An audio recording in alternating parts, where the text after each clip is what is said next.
virtualmente, né? E aqui não tem nenhum risco de pré-adenolismo, então pode fazer presencial também.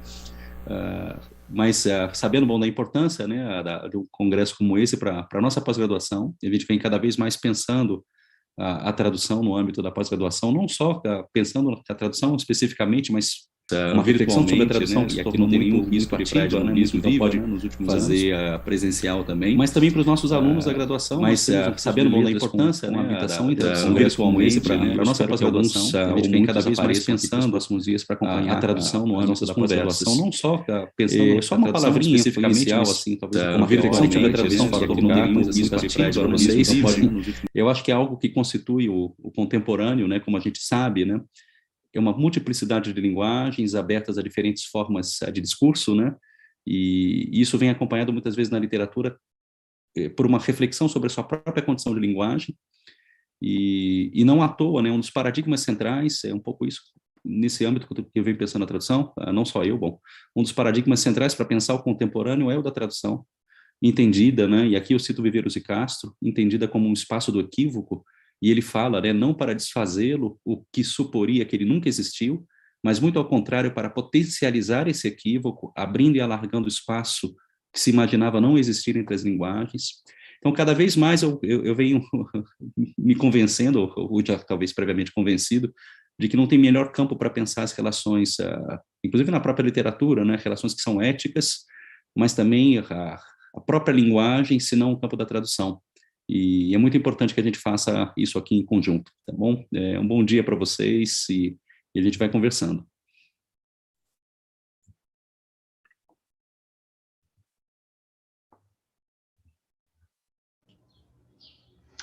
Eu diria apenas algumas palavras, então. Eu diria a mesma coisa que o professor John. Eu estava pensando que as preocupações antigamente que nós tínhamos quando organizávamos um evento era em que café buscaríamos o melhor lanche, as melhores coisas, se levávamos os participantes para almoçar na losteria, claro. E hoje a gente tem que se preocupar com a sala virtual, qual sala virtual vamos... E em qual sala virtual vamos realizar o congresso e cuidar de detalhes como links e outras coisas que, na verdade, são fora do nosso alcance. Mas, apesar disso, apesar dessas novas preocupações e preocupações para as quais a gente tem que aprender a ser efetivo também com elas, né? Foram meses de bastante aprendizado para mim. Eu já venho conversando com vários participantes do Congresso também há bastante tempo, então vai ser uma oportunidade de conhecê-los pessoalmente, pelo menos pelo vídeo. E eu gostaria de, ao dar o meu bom dia para todos, também dar as boas-vindas, e dizer que esse congresso foi preparado com muito carinho, a programação foi pensada de modo a atender todas as sub-áreas dos estudos da tradução e da adaptação, e eu espero que todos se beneficiem muito com o congresso, e quero incentivá-los amanhã, na quarta-feira, a fazerem a sua inscrição para o sarau que teremos no final da programação. Se não me engano, começa às 16h15. Então, nós teremos um lançamento de livros dos colegas que estão lançando livros e juntamente com um sarau. Então, será uma atividade programada para ser um momento de descontração em que nós vamos compartilhar e ficarmos alegres com os livros dos colegas, e ao mesmo tempo vocês podem participar oferecendo uma arte da sua que você queira mostrar, um talento que você tem, e nós esperamos que seja também um momento de muitos benefícios para todos. Então, muito bom dia. E vamos dar início à jornada, a quarta jornada de tradução e adaptação. E agora eu volto a palavra para o John, que vai apresentar o professor da nossa conferência número 1. Okay, I'm going to switch to English now to present Cattrysse. I think Patrick is online, I hope. Patrick has sent quite a brief CV here. I'll just read this and then mention some other things. Cattrysse teaches narrative studies and adaptation studies at the Universiteit Antwerpen in Belgium, and screenwriting studies at the Universiteit Libre, Bruxelles, also Belgium.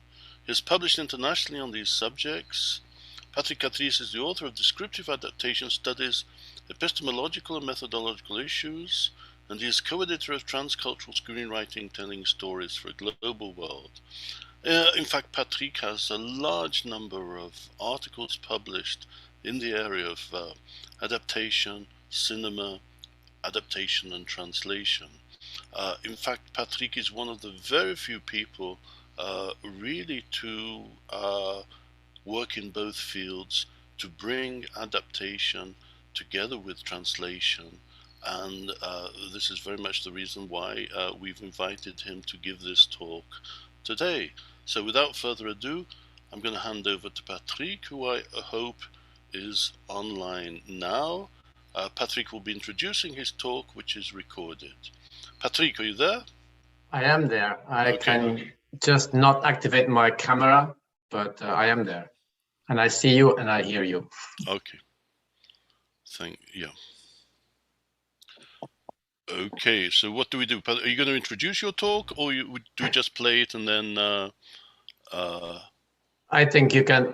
I can introduce it in 2 words. It's in the abstract. I have been looking actually for the last decades to find bridges between translation and adaptation studies, and now somehow I have reached a plot point where translation studies, adaptation studies, and intermediality studies seem to want or to try to cover the same disciplinary turf, so to speak, and I have somehow redirected my focus on now, okay, how to distinguish perhaps this large word of translation and adaptation into separate parts.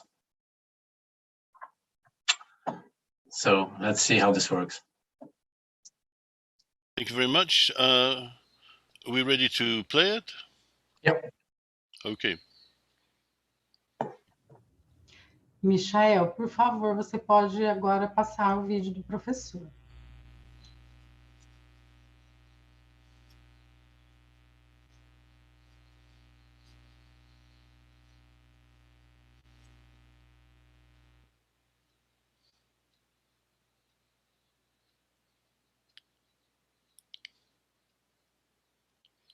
No, we're seeing the video, but we don't get any sound. Não ouvimos o som, Michael. Yeah.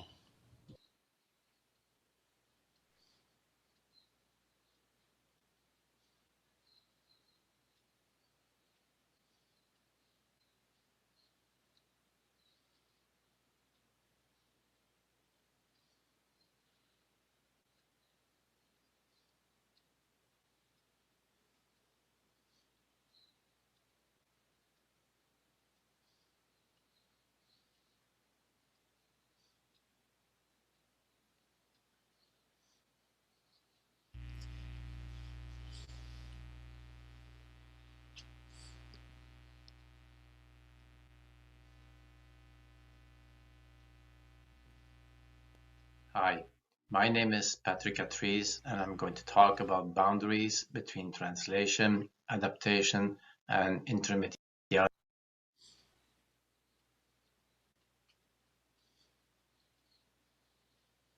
studies. But first, I want to thank the organizers for inviting me, and I want to thank you for watching this presentation. This presentation continues an ongoing debate on terminology and disciplinarization in translation studies, literary film adaptation studies, and intermediality studies. Both translation and adaptation represent common parlance terms. In everyday language, translation, often called translation proper, signifies the accurate representation of the meaning of a verbal expression in another natural language. When translation is used in a metaphorical way, people still recognize it as different from translation proper. The everyday language word adaptation means change that obtains or maintains relevance. Common parlance keeps a clear distinction between translation and adaptation. Translation represents an invariance-oriented, medium-specific phenomenon, while adaptation represents a variance-oriented, medium-agnostic phenomenon, which entails better fit in the hosting environment. However, confusion emerges in academic discourse in translation and adaptation studies. When postmodernism also hit literary translation studies in the 1970s, some ambitious literary scholars have inflated the common parlance concept translation, first to include all intertextual types of text processing and become synonymous with intertextuality, and then to step beyond the linguistic paradigm to include all intersemiotic and multimodal types of verbalization, including audiovisual translation, audio description, ekphrasis, etc. Some translation scholars have even suggested one understand translation as semiosis or as culture, that is, everything we understand or value. As for adaptation, the term has been claimed within the humanities by scholars studying literary film adaptations. Traditionally, lit film scholars have translationalized the common parlance concept of adaptation and understood it as the more or less faithful film representation of a preferably canonical literary text. In other words, lit film scholars have conceived of adaptation as more or less free translation, where translation is understood in its common parlance sense as the accurate rendition of the meaning of an expression, and free is assessed in translational rather than adaptational terms, that is, based on source text or context related conditions of fidelity or accuracy, rather than on target text or context based requirements of better fit. As film and media studies evolved into legitimate disciplines of their own, lit film studies has evolved into a direction similar to translation studies. First, the fidelity or the infidelity debate has opened the translational view on adaptation and inflated the intertextual subcategory adaptation to comprise every type of text processing, thus making it also synonymous with intertextuality. And more recently, lit film scholars have suggested renaming their discipline adaptation studies and stepping beyond the lit film paradigm to include all forms of cross-medial text processing, such as cinematization, novelization, gamification, musicalization, etc. This brings us to today, where translation and adaptation studies conceive of translation and adaptation as any type of text processing, irrespective of its means of expression. Translation and adaptation studies actually often use the terms interchangeably. As both translation and adaptation studies have developed into autonomous and legitimate academic disciplines, it should not surprise that their transmedia ambitions have triggered some critical interest in a third-party transmedia or intermediality studies. They study all mediated meaning-making phenomena as well. Some intermediality studies have suggested that translation and adaptation studies should join or become part of intermediality studies. Hence the general question: if translational, adaptational, and intermedial are synonyms, why use three terms? And if it is possible to distinguish between three distinct sets of phenomena, how would that be possible? We do not have to reinvent the wheel. Helping tools have been designed previously in other disciplines. Since this is first and foremost an issue of defining, I hereafter look briefly into some theories of definition. To define is to categorize. One may therefore also expect some help from theories of categorization. As it turns out, findings in theories of categorization concur with similar findings in cognitive psychology. Finally, to categorize is to compare. Comparative studies offer some help too. Since these tools are designed to help compartmentalize continua, I contend that they may help to distinguish between translational and adaptational phenomena, between professions that deal with these phenomena, and study fields that examine them. Given the limited time, I shall hereafter focus on translation and adaptation as objects of study, and consider professions and disciplines indirectly when appropriate. So let us start with theories of definition. Theories of definition are a subdiscipline of the philosophy of language. They go back to the ancient Greek.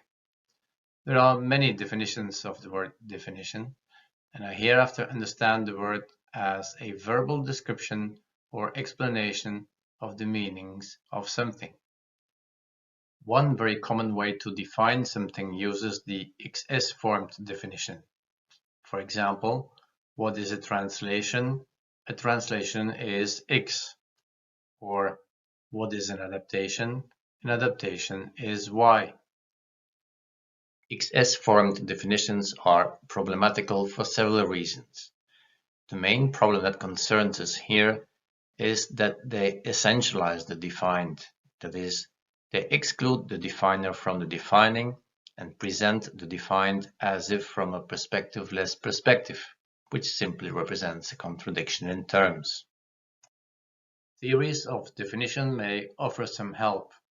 They distinguish between many types of definitions, but two are of interest in this debate: lexical definitions and stipulative definitions.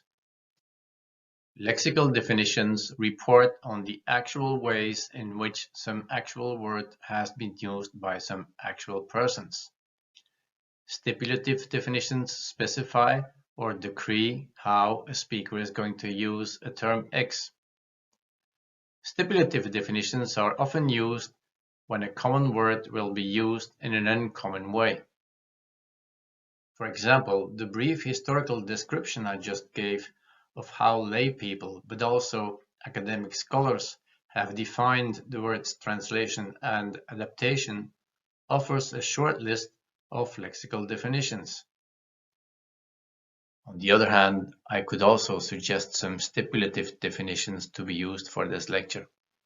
For example, I could stipulate that henceforth I consider translation and adaptation from an intertextual and an intermedial point of view. From an intertextual point of view, both translation and adaptation are then redefined in more specific terms. Translation refers to an invariance-based phenomenon, and adaptation to a variance-based phenomenon obtaining or maintaining better fit. In that case, both translation and adaptation represent intertextual subcategories, sitting next to other intertextual subcategories like the parody, the sequel, the remake, etc. From an intermedial point of view, translation and adaptation represent then superordinate, medium-agnostic categories comprising a wide variety of intra- or cross-medially applied forms of translation and adaptation, including cross-natural language adaptation or literary film translation. The use of lexical and stipulative definitions is not perfect, but it has some advantages. The main advantage that concerns us here is that they avoid essentializing XS-formed definitions and include the contextualized definer into the defining. Before moving on, I need to make one important clarification. I distinguish between essentializing and schematizing. To essentialize is to present an item as if from a perspectiveless perspective. To schematize is to categorize. Whereas to essentialize is humanly impossible, to schematize is humanly unavoidable. This brings us to the next topic: theories of categorization. There are many theories of categorization, and common research questions are: what is categorizing? Why do we categorize? And how do we categorize? The latter question is the more difficult and more controversial one. In cognitive psychology, to categorize typically means to retain unique features of an individual instance as relevant for its membership of a class of similar items, and to discard other individual characteristics of that individual instance as irrelevant for that category membership. The nature and relevance of these features may be established individually or trans-individually for a shorter or longer period of time. As for the question why we categorize, the short answer is simple: because it's in our nature. We cannot not categorize. Even the most hardcore relativist categorizes when he or she wishes to express how fuzzy a category the world is. To categorize is necessary to economize and optimize our limited cognitive resources when interacting with the world. All it takes for an organism to categorize is to recognize a new experience as similar to a previous one, to see something as something. Hence, the primary question is not should we categorize, but rather how do we categorize? Apart from being necessary, to categorize has advantages and limitations too. As I said, advantages have mostly to do with economizing and optimizing our interaction with the world.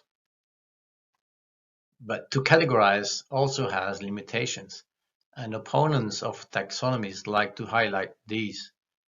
For example, the brain enhances the perception of within-category similarity relations and between-category dissimilarity relations. Borderline cases sitting on either side of a boundary between two categories may therefore appear more different after categorization.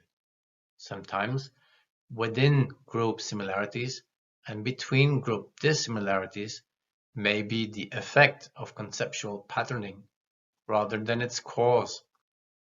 Whether in evolutionary terms this represents a positive rather than a negative trait needs further debate. The question of how we categorize remains a more controversial one. One of the oldest views on categorization goes back to Aristotle and is therefore called the classical view. The classical view assumes that there are sufficient and necessary conditions for an instance to be a member of a class. Membership is absolute and all members are equal. For example, a square is defined as a shape with 4 equal sides and 4 right angles. On this view, a shape is either a square or it is not. Classical categorizing is not helpful when dealing with translational and adaptational phenomena, even though lay people, including academics not working in theory of categorization, often hold on to this old-fashioned way of categorical thinking, often for political rather than for epistemic reasons. However, in the meantime, more recent theories have complemented or superseded the classical view. Wittgenstein is often mentioned as one of the first to challenge the classical view.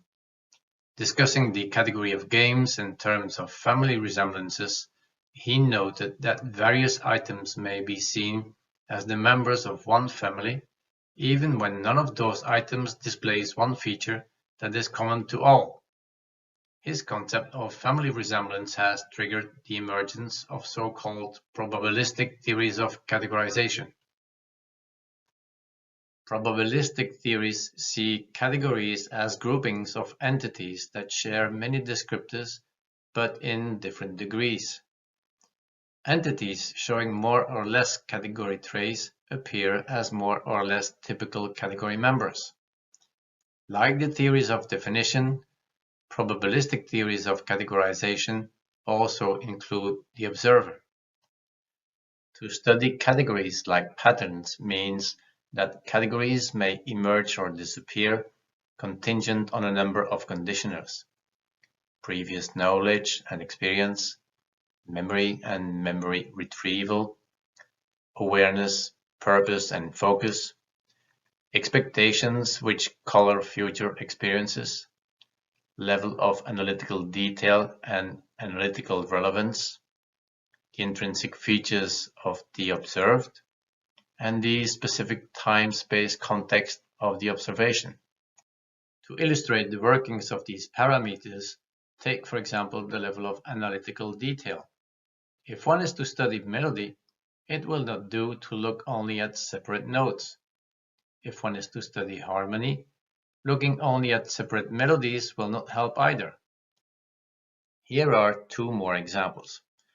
When looking at the picture to the left, some people might recognize the gestalt or pattern of an old woman, while others may see a young girl. The emergence of one rather than the other depends again on the factors I just mentioned. Looking at the picture to the right, most people will see black patches on a white background, but most people will not see Nicole Kidman's face.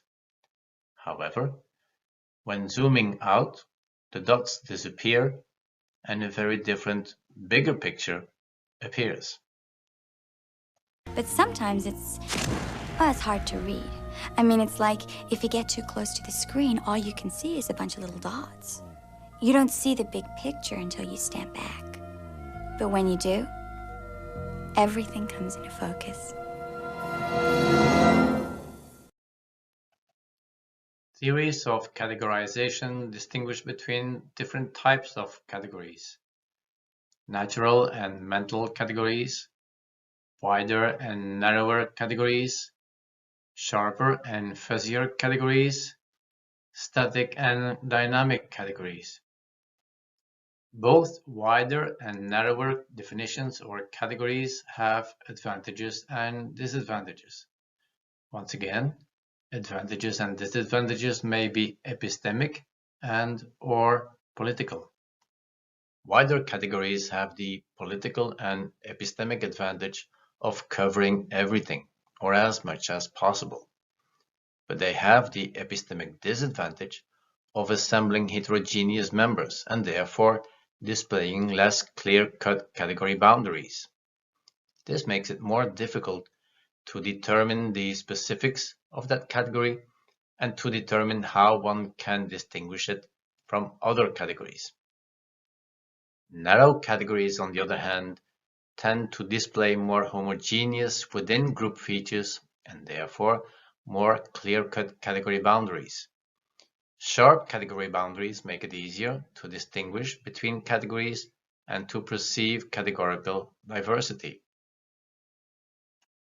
A commonly heard criticism against narrow categories is that they would limit the scope of a study field. This argument confuses a classification of objects of study with a classification of study fields. It's not because it is useful to distinguish more clearly between translational and adaptational phenomena that one scholar or one discipline could not practice and study both under different names. Before moving on, I need to discard yet another common misunderstanding.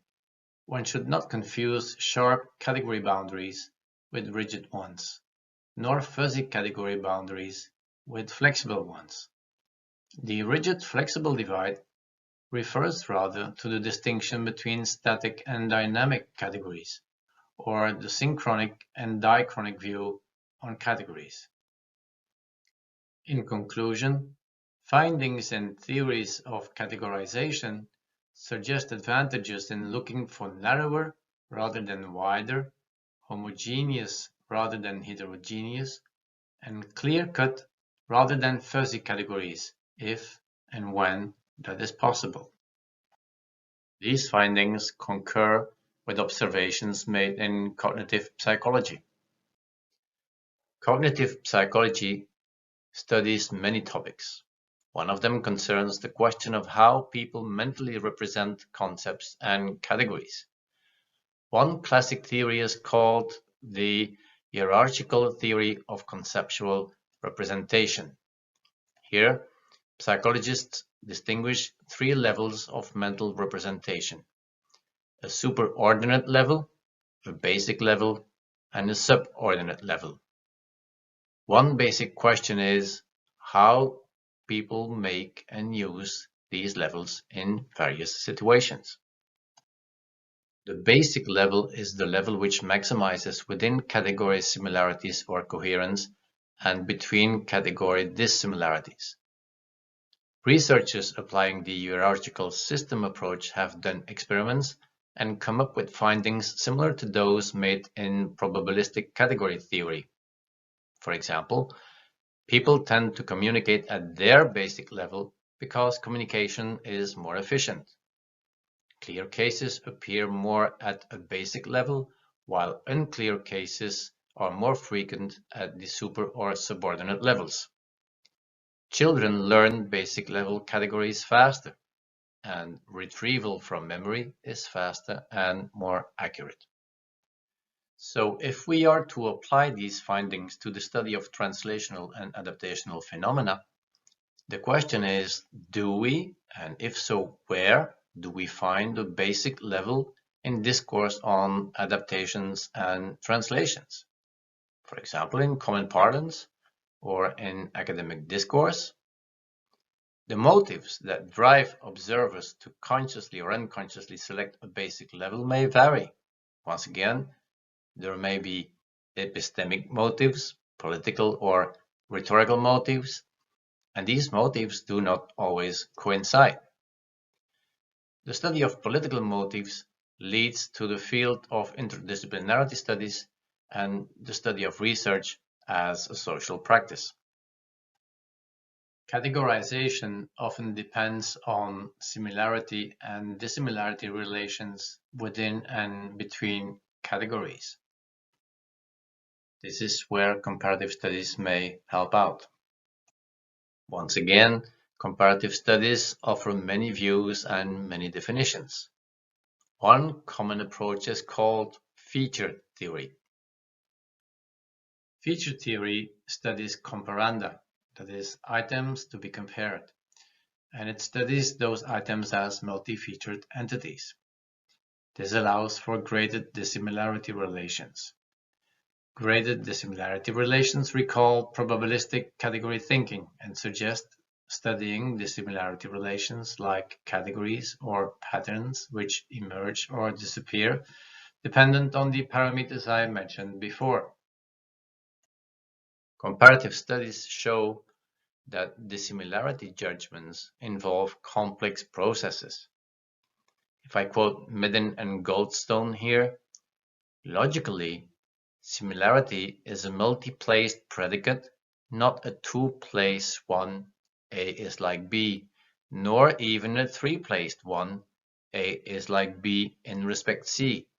When we say that A is similar to B, what we really mean is that A is similar to B in respect C according to comparison process D relative to some standard E mapped onto judgments by some function F for some purpose G.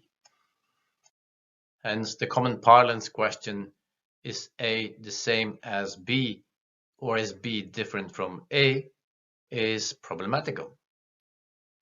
Is Tolkien's Gandalf the same as Gandalf in the 2001 film adaptation? Is a raven like a writing desk? When formulated this way, such questions can always trigger both yes and no answers because they do not specify any of the aforementioned contextual parameters. That is why we can always compare any two items along an unlimited number of dimensions and spot both similarity and dissimilarity relations. If one does not specify the aforesaid conditionals first, the words same and different become meaningless. For example, if someone asks, are these two items the same? One may answer yes, both items are the same because both are fruit. Or no, they are different because one is an orange and the other is an apple. Or yes, they are the same because both are round. Or no, they are different because one is green and the other is orange, etc. So to judge dissimilarity relations involves specifying the aforesaid conditionals first, and this argument applies also to the distinction and the comparison of adaptational and translational phenomena. Now, how can we apply all this to the use and study of translations and adaptations? However, before going on, there is yet another common misunderstanding about the use and purpose of taxonomies and definitions I need to put out of the way. Definitions and classifications are not the end goal, except perhaps for some hardcore taxonomists who love classifications in and of themselves. But for everyone else, they are just the beginning. They represent heuristic tools which serve a purpose, for example, a research purpose or a communicative one. Once two or more researchers agree on how to understand the words translation or adaptation, they may start their investigation, select those items that qualify as translational and/or adaptational, deselect those that do not, and start studying how people have interacted with them across the globe and since the beginning of time. Another way of putting this is to distinguish between what questions and what for questions.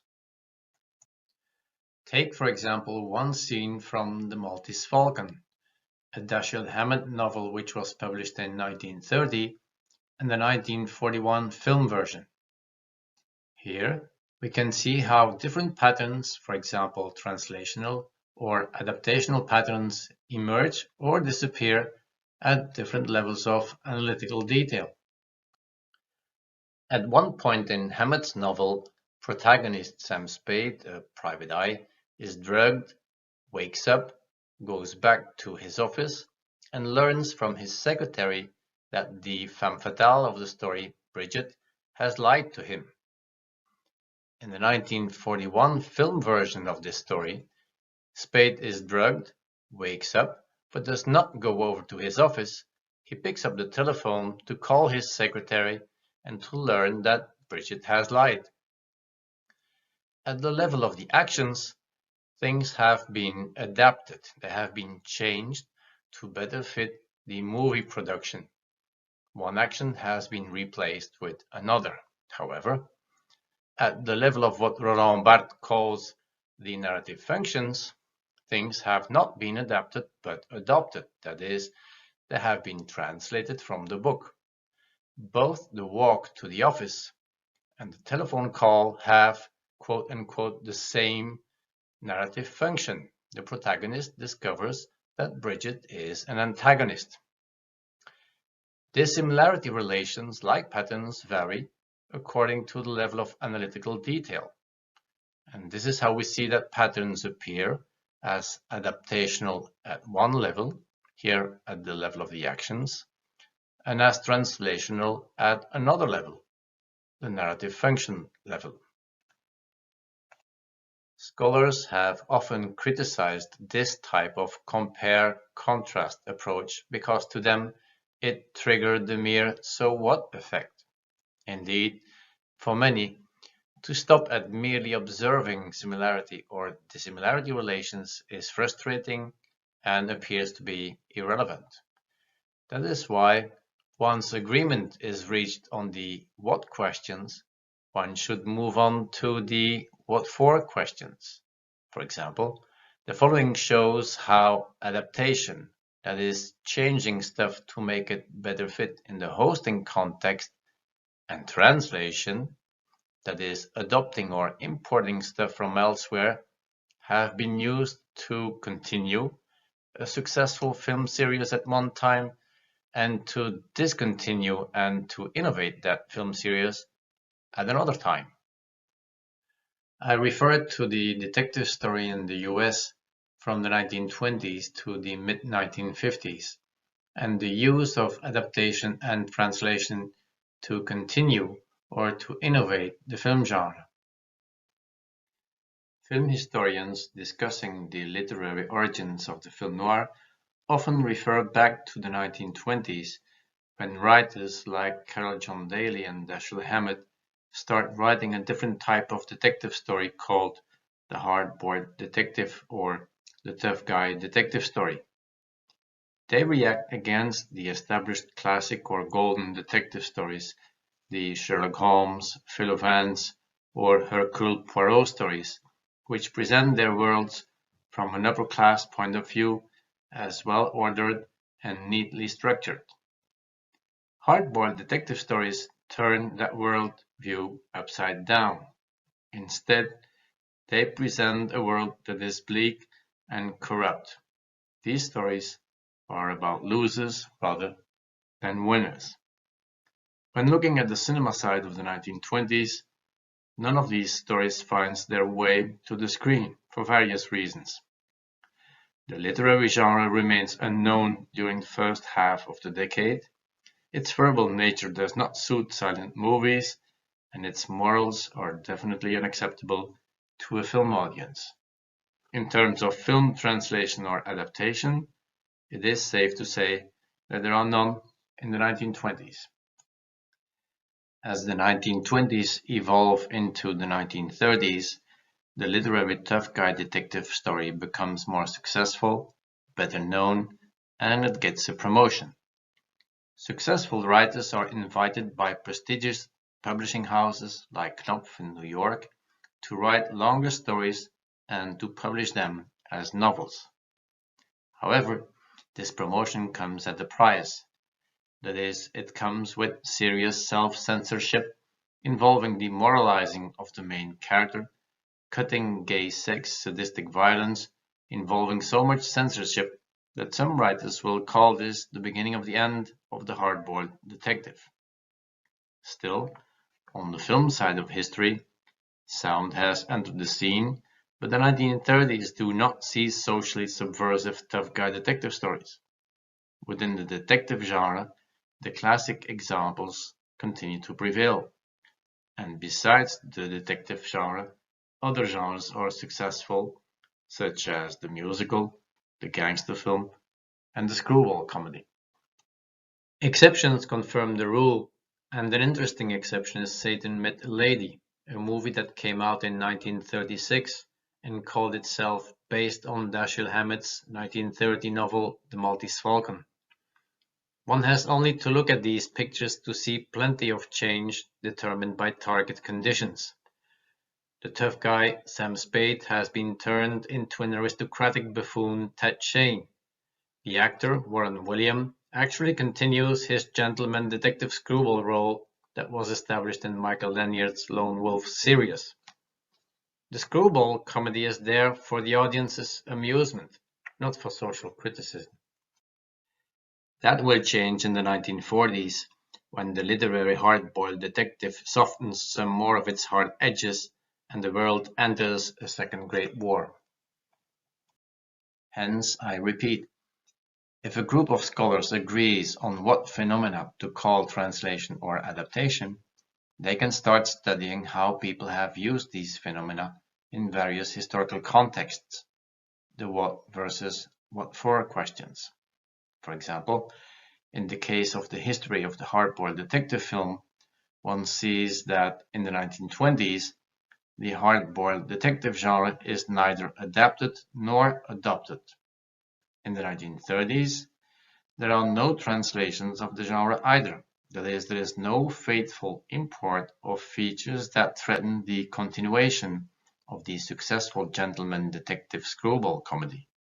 If by way of exception, a literary hardboiled detective text is selected, it is not translated or adopted, but adapted, that is, turned upside down in order to comply with the prevailing ways in the target context. In the 1940s, audiences grew tired of the comedy detective genre, times changed drastically, and translations of what is left of the tough guy detective features are imported in order to innovate the film noir detective story. In conclusion, theories of definition avoid essentializing definitions and include the definer in the defining. Theories of categorization suggest using narrower rather than wider categories and allow for graded category membership. Findings in cognitive psychology concur and suggest perception, knowledge, and communication find maximum efficiency at the user-dependent basic level. And finally, findings in comparative studies concur as well.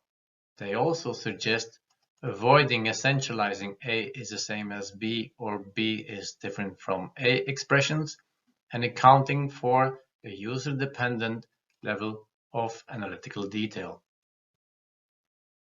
These suggestions apply to the distinction between translational and adaptational phenomena, as well as the professions that deal with these phenomena and study fields that examine them. The three categories do not always align according to the same parameters. For example, one profession or discipline may deal with more than one object of study, say translation and adaptation, and multiple disciplines may examine one and the same object of study. Regarding the distinction between professions and academic disciplines, so far, stakeholders have cut nature at its joints, as it were. In other words, they have generally and almost naturally divided their work in accordance with medium specificity. Translators and translation scholars have been trained mostly in linguistics and literature, and this may explain their primary focus on cross-natural language use. Typically, literary film scholars have been trained in literary studies and/or film studies, and this may explain why they have worked first and foremost within the literature on-screen paradigm. And finally, intermediate scholars have been trained in communication and media studies, and they have generally dealt with audiovisual media.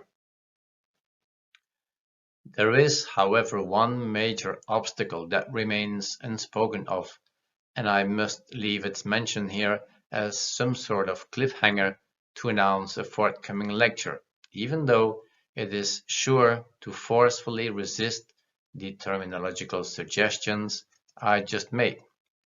The major obstacle I am referring to has been given different names. I call it the romantic view on art and culture, as it emerged in the West, first in the art worlds in the late 1400s, peaking somewhere between 1800 and 1850, and then merging with more recent fashions like postmodernism and neoliberalism to continue to prevail in the current West.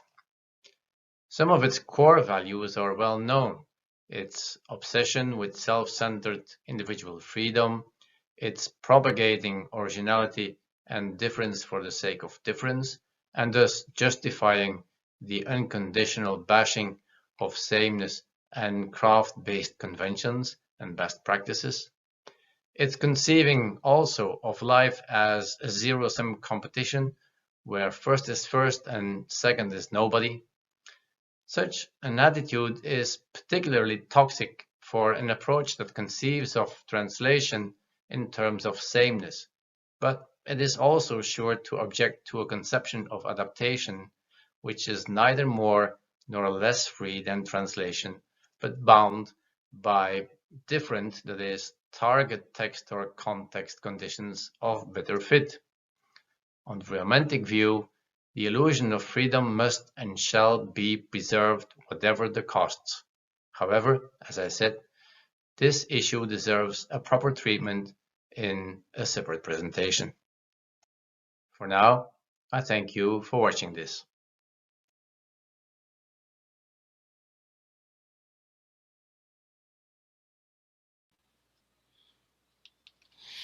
Okay, Patrick, thank you very much. We have some time for questions. There you are, yeah. Okay, we can see you now. And would anybody like to come in? While we're waiting for questions, I'll come in with one point. I find the language element. My contact with adaptation scholars is that most of them a large number of them are monolingual, working in general with English, film studies in English, and I've come across a number of papers, even by very well-known Tom Leach, looking at adaptations of Victor Hugo, where the language element, the transfer of language element, is totally ignored. We work, of course, you work with languages. We work, I think, just about all the people attending this conference work with languages. I was very surprised when I went to my first adaptation studies conference in Berlin. In the restaurant where we were having dinner, the waiter began to speak in Germany. My God. Most of the attendees couldn't handle that.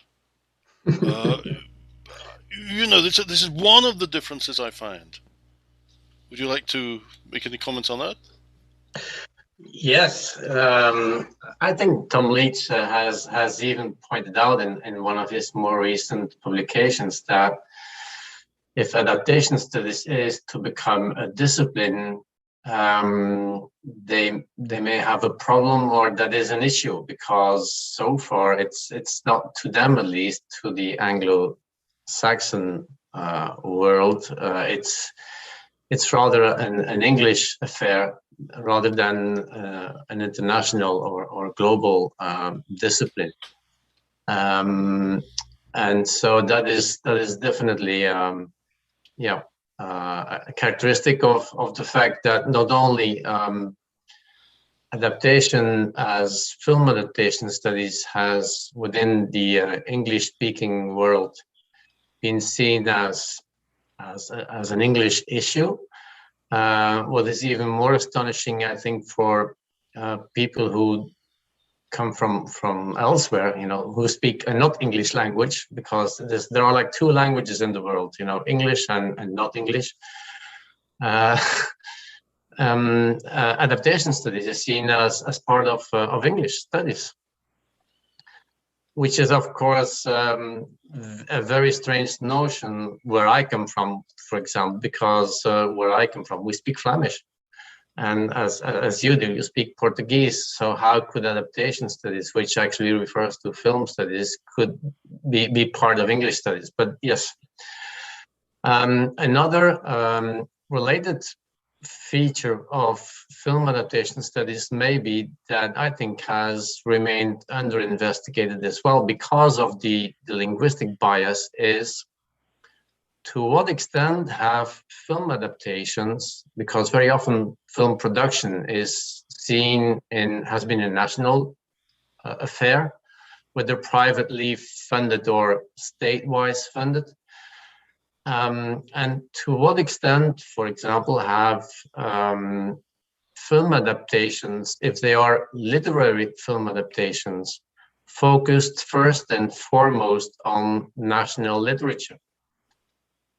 To what extent, for example, have German filmmakers been interested in Spanish literature? To what extent have English, God forbid, filmmakers been interested in Italian literature? To what extent have those cultures, have there been cross-cultural passages? I don't think that there have been many, but I don't know. And I don't know of any systematic research apart from just one PhD I'm reading now on Spanish literature, trying to reach a US audience through film adaptations that might have been shown in the US. And this author, assembled, she has a corpus starting somewhere in the 1890s until today, with hundreds and hundreds of movies, or maybe thousands. And she's left with 7 titles.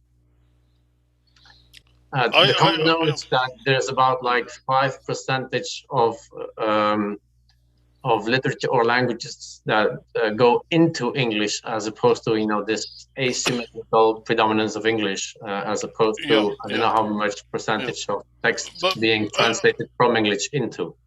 I've been reading a lot recently with the global phenomenon of Netflix, the popularity, of course, of Squid Game and Lupin, that even Americans are watching films with subtitles. I'm going to include British people as well here, so I don't want to sound anti-American. You know, the influence of Netflix, internationalization, French films, of course, Korea, there's a big Korean vogue as well. People are more prepared to read subtitles. Yes, and that might well be, except that this is not even a peripheral subject in film adaptation studies. It's a non-issue. It's part of audiovisual translation studies, which has a somewhat confusing name, which is understandable, but which, as far as I know, among the colleagues in film adaptation studies, is totally unknown. Perhaps they would say, yeah, you could call film adaptation audiovisual translation if the fidelity issue is important. But they would never guess that audiovisual translation actually points to subtitling and dubbing. Yep. Whereas, of course, they know what subtitling and dubbing is. Yeah. Questions are beginning to come in. Renata, would you like to give the question, or shall I read it? Renata and Marli? No, I'm going to read it then. One question, would it be from Renata Casarini Freitas? Would it be legitimate to say that narrower categories tend to be more static, less dynamic? In a volatile society, how would this be useful?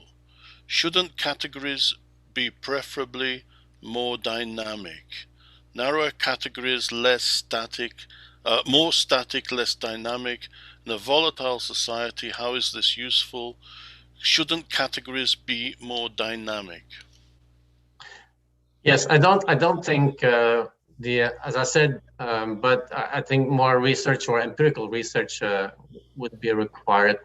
But the very notion, the stipulative notion, or the theoretical notion, if you wish, of a narrow category and a static category is confusing.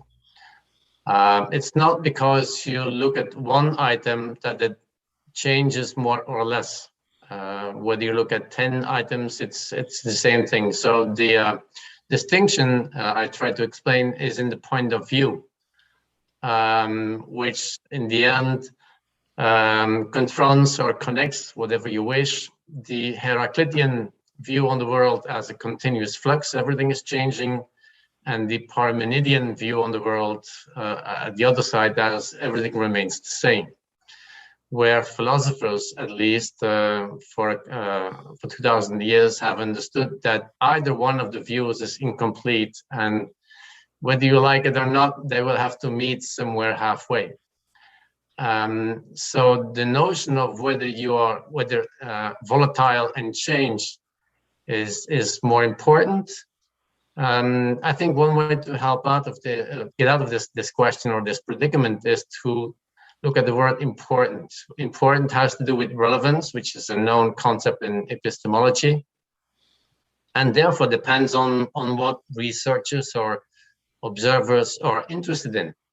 If you're interested in finding out what has remained the same over a period of time, what has been kept, what has been maintained, it doesn't help to look at change. You need to focus on those things that remain the same. But if you are interested in change and that volatility, as speaker called it, then you need to do the other way. You need to go the other way. Then you need to look indeed at what has changed. I don't think that narrow categories or wider categories are a priori conditioning or inhibiting one view or the other.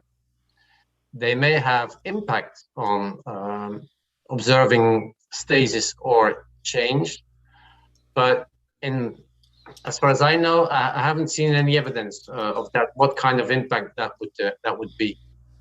The advantage I am pointing at in this case is clear speaking and clear understanding. I've started this whole definition debate in adaptation studies from the observation that one expert in adaptation studies claimed that everything is adaptation, that adaptation is ubiquitous. And a colleague of him said that adaptation is impossible, that it does not exist. And I imagine those two experts going to a funding institution to find funds, where a person just managing the funds would, meet those two experts in adaptation, where one would say, well, sir, it doesn't exist. And the other would say, well, everything is adaptation. And that's where my worries about terminology and, as a colleague has called it, fetishizing about definitions started. Okay, thank you very much. I've unmuted the mics. Marley, let's hear your voice. Okay. Hi, John. Hi, Patrick. Can you hear? Hi. Yes. Yeah. Thank you very much for your talk. Very, very interesting. I think a very challenging question for adaptation studies is the connection, is this interconnection with cognitive sciences. So I wonder if you can tell us a little bit about that, and if there is any line that we can follow, because it seems something very new to us. Okay. The sound is not very good. The challenge about, and then I didn't get that. I'll just read this because it's down here. It seems that a challenging aspect is the connection with sciences such as cognitive sciences. How could we implement such knowledge in the translation adaptation courses? Is there a conceptual line being followed by the area? Connection with sciences such as cognitive sciences. How could we implement such knowledge in translation adaptation courses? Is there a particular conceptual line to follow? I think so. I think that there are more arguments to say that perceiving gravity or perceiving people reading books and watching movies, whatever happens in the brain, if we stick to the cognitive studies, is the same.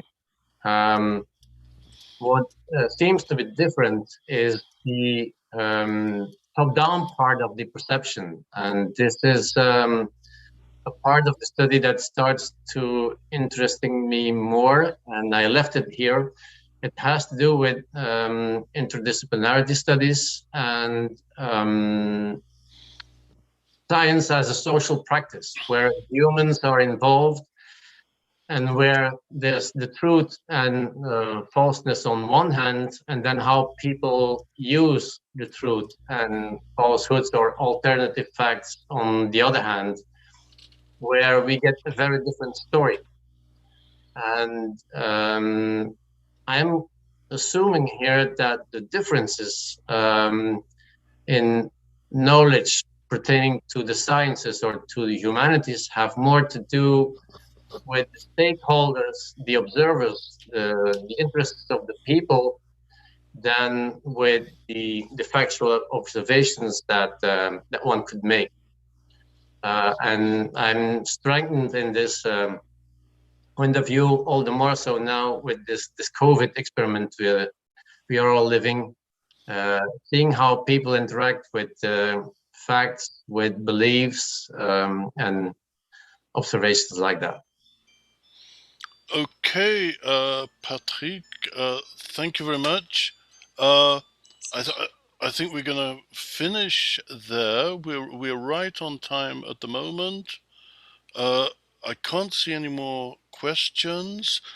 In fact, we have a question and answer session with Patrick on Friday afternoon, 2 o'clock Brazilian time. I've sent this is part of the UNESP-SJRRP and a group great seminars we have regularly on Friday afternoons. And I think it's going to be more of a kind of question and answer session. So everybody's invited to that. This is this Friday afternoon. I've just sent the link to people. And if anybody is watching or listening who doesn't receive the mails I send out about events connected to translation, adaptation as well, trad info, you can get the information. I'll send you an invite. You just send a mail to me, jmilton@usp.br, jmilton@usp.br. I'll just send it again. I think a lot of the people I know who are here do receive these mails. And just like to thank Patrick again for the very stimulating talk, and to be continued on Friday afternoon. Okay, thank you Thank for you very having me. much. And I think if you look in the background, you can even see a Flanders flag. Can you? Yeah. Yeah. Okay, that's try to make you feel at home. Okay then, right. We have a coffee break. We're not getting coffee. We have a break now, a water break or whatever. And Patrick, thank you very much. See you on Friday. Bye-bye. Bye-bye. Nilce, do you want to come in?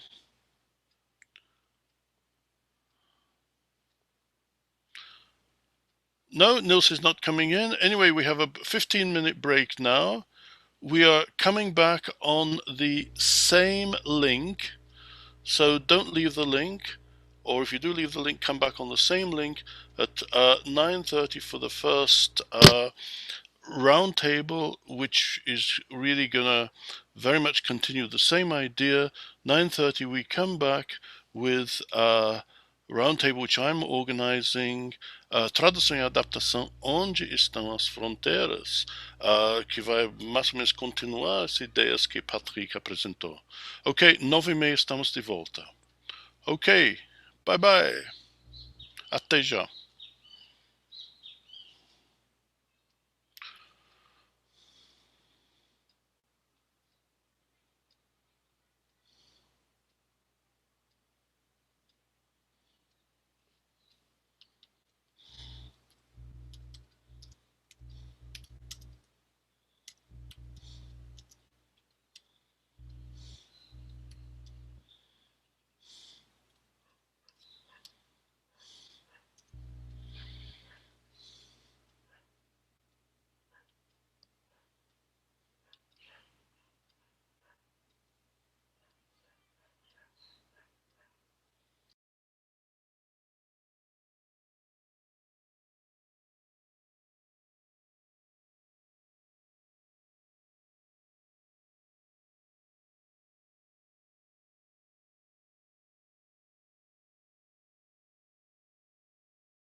eu vou resumir vários pontos do artigo dela.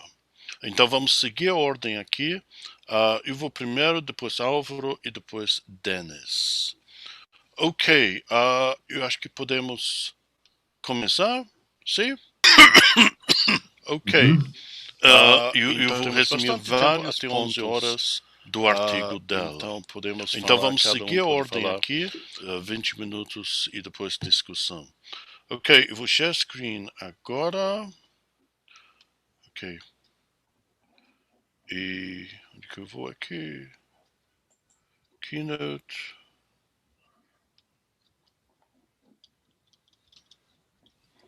Oh não, consegui. Ok.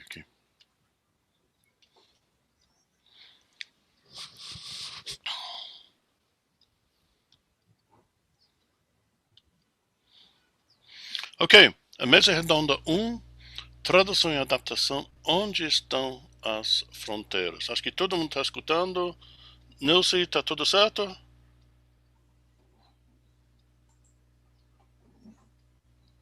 Acho que Denis Álvaro, está tudo certo? Sim, acho Está que sim. tudo certo para mim. Tudo certo, ok.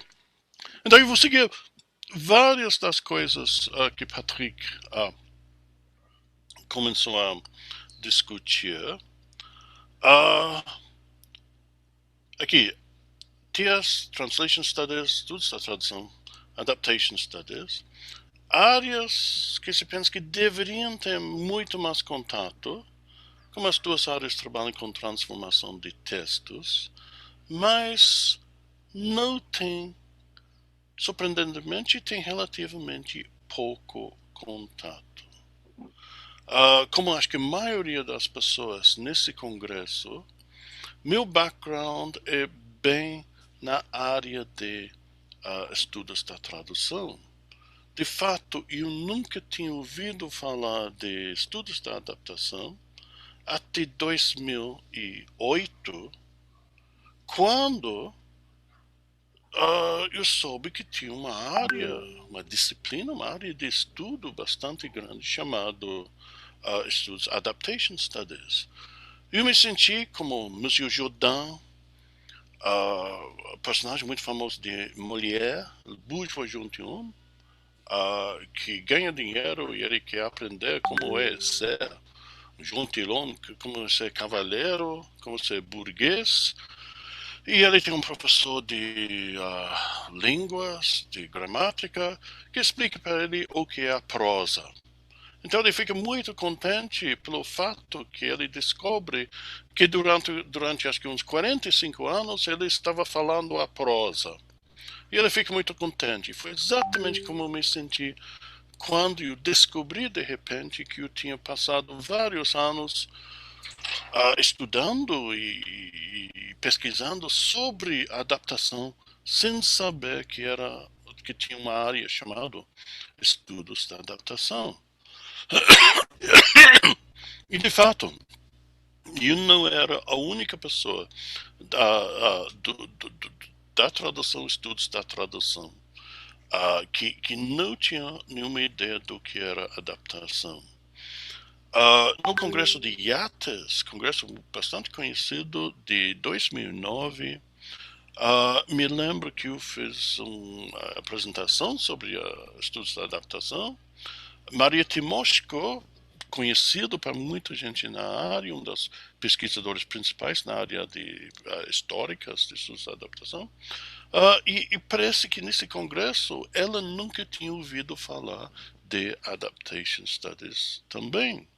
No livro dela, Enlarging Translation, Empowering Translators, ela fala muito da ideia de representação e tradução, que a tradução deveria sair das fronteiras limitadas e deveria encampar e lidar com outras áreas. Mas em nenhum momento ela fala especificamente a palavra adaptação. O artigo que eu escrevi, Between the Cat and the Devil, Adaptation Studies and Translation Studies, Journal of Adaptation in Film and Performance, 2009, eu propus que a Translation Studies deveria ter muito contato, que Adaptation Studies poderia aprender do parceiro mais velho ou parceiro senior mais estabelecido. Era um pouco ambicioso, refletindo nesse artigo que escrevi uns 12 anos atrás. Eu disse que deveria ter mais contato, mais congressos, mais publicações, etc. Mas nesses 12 anos, desde que essa publicação saiu, houve muito pouco contato. E eu acabei de falar, eu falei sobre congresso em Berlim, primeiro congresso de adaptação que eu participei em Berlim. Me lembro muito bem isso que eu falei, perguntas para Patrick Cattrysse. Restaurante em Berlim, todo mundo falando inglês, garçom veio, perguntou em alemão, ninguém sabia nenhuma palavra de alemão. Todo mundo, todos os estudiosos de Adaptation Studies totalmente perdidos, vivendo, estudando exclusivamente na língua inglesa. Então, o que eu estou tentando ver aqui tem barreiras, tem fronteiras grandes, institucionais. Como o Patrick falou, Adaptation Studies vem de Film Studies, muita gente na área de literatura inglesa, Translation Studies, muita gente como André Lefebvre, Gideon Toury e também Ivan Zoher, José Lambert, de literatura comparada, línguas modernas, letras modernas, e claro que hoje em dia muitos cursos de tradução e interpretação. Podemos ver fronteiras institucionais na USP entre letras e ECA. Vários de vocês são da USP, e eu acho que esse tipo de divisão é repetido em muitas universidades brasileiras. Sempre me parecia estranho, vindo do sistema anglo-saxão, que há essa barreira entre letras e ECA, onde se estuda filme, teatro, etc. Uma coisa, parece que ainda não existe nenhum departamento de Adaptation Studies. Eu mencionei que Patrick ensina Adaptation Studies, mas dentro do departamento de Film Studies. E Film Studies ainda domina Adaptation Studies. Muitos dos pesquisadores principais, como Thomas Leach, como Imelda Whelan, Deborah Cartmel, vieram de departamentos de Film Studies. E profissões. Claro, Translation Studies, tradutor, intérprete, e de Adaptation Studies, roteirista, editoração, adaptador.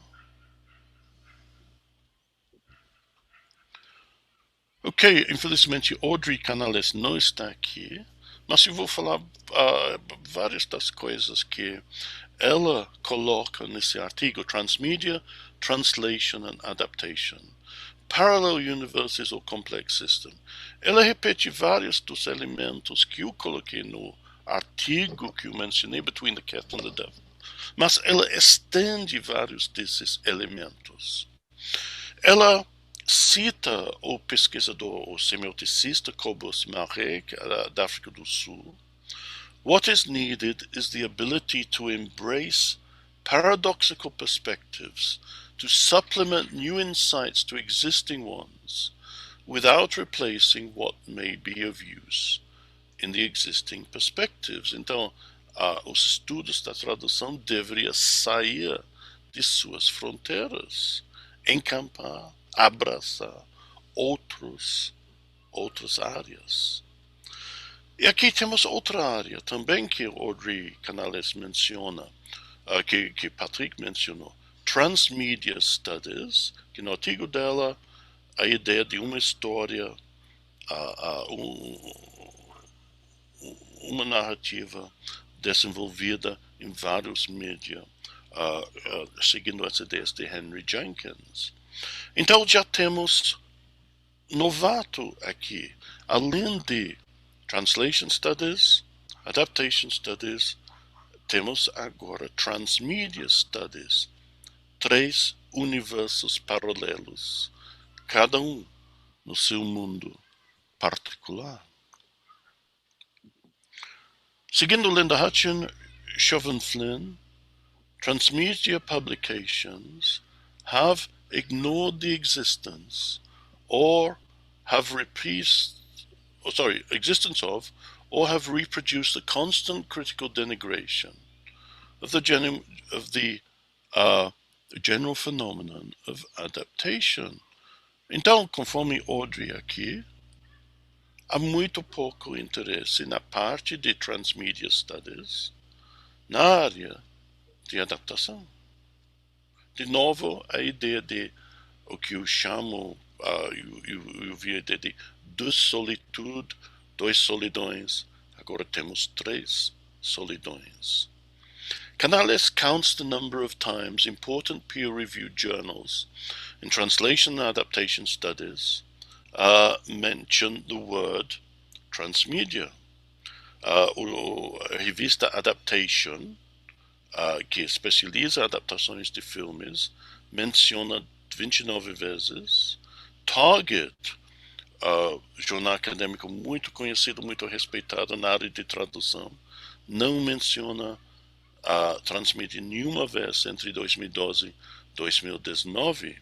Meta, a revista mais velha na área, nunca menciona transmedia em 70 anos. E tampouco TTR, outro jornal acadêmico canadense. De outro lado, usando os termos audiovisual translation, game localization, film, resultados grandes. Ok. E Canales também desenvolve a ideia que hoje textos são raramente monomídia. Editoras colocam as obras online e muitas em audiobook. Ela cita Frédéric Chaumet.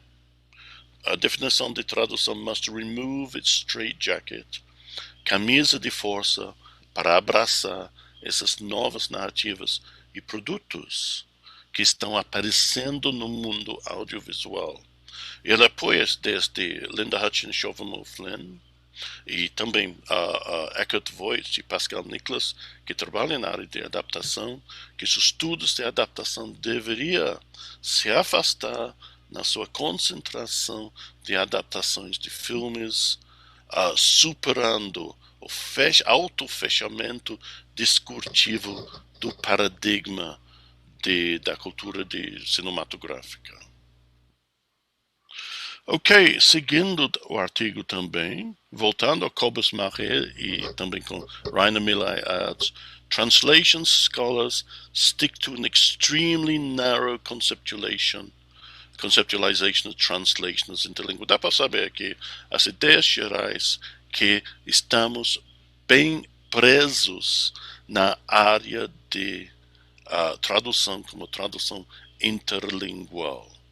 Game localization, Minako O'Hagan, e translation theorists hold technology at arm's length, wary, medrosos. Por exemplo, a ideia que ainda várias pessoas pensam que estudar videogame não é coisa séria. Está mudando, mas acho que ainda tem gente assim. Max Giovannioli, transmedia enhances the similarities between fiction and games. Immersive physical enjoyment can also be seen in theme parks. Então, transmedia usando várias mídias, inclusive ficção, jogos, videogames, e a ideia de envolvimento corporal, um elemento aceito na transmídia, usando mídias diferentes, muito menos estudos de adaptação e tradução. E ele fala que tem uma certa resistência a estudos de adaptação, incluía a ideia de jogo verdade. E tradução e adaptação. Não é verdade. Ok, vamos lá. Ok. It appears that the paradigms of adaptation studies, translation, transmedia studies are parallel universes that sometimes use identical terms to describe identical or similar topics, while showing little evidence of mutual interest. Translation studies still mainly focuses on verbal text and on top-down approaches to authorship.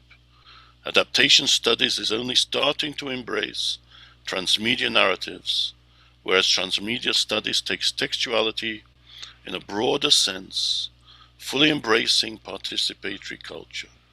By doing so, transmedia studies appropriates the conversation about transmediality, ignoring its debt to adaptation studies.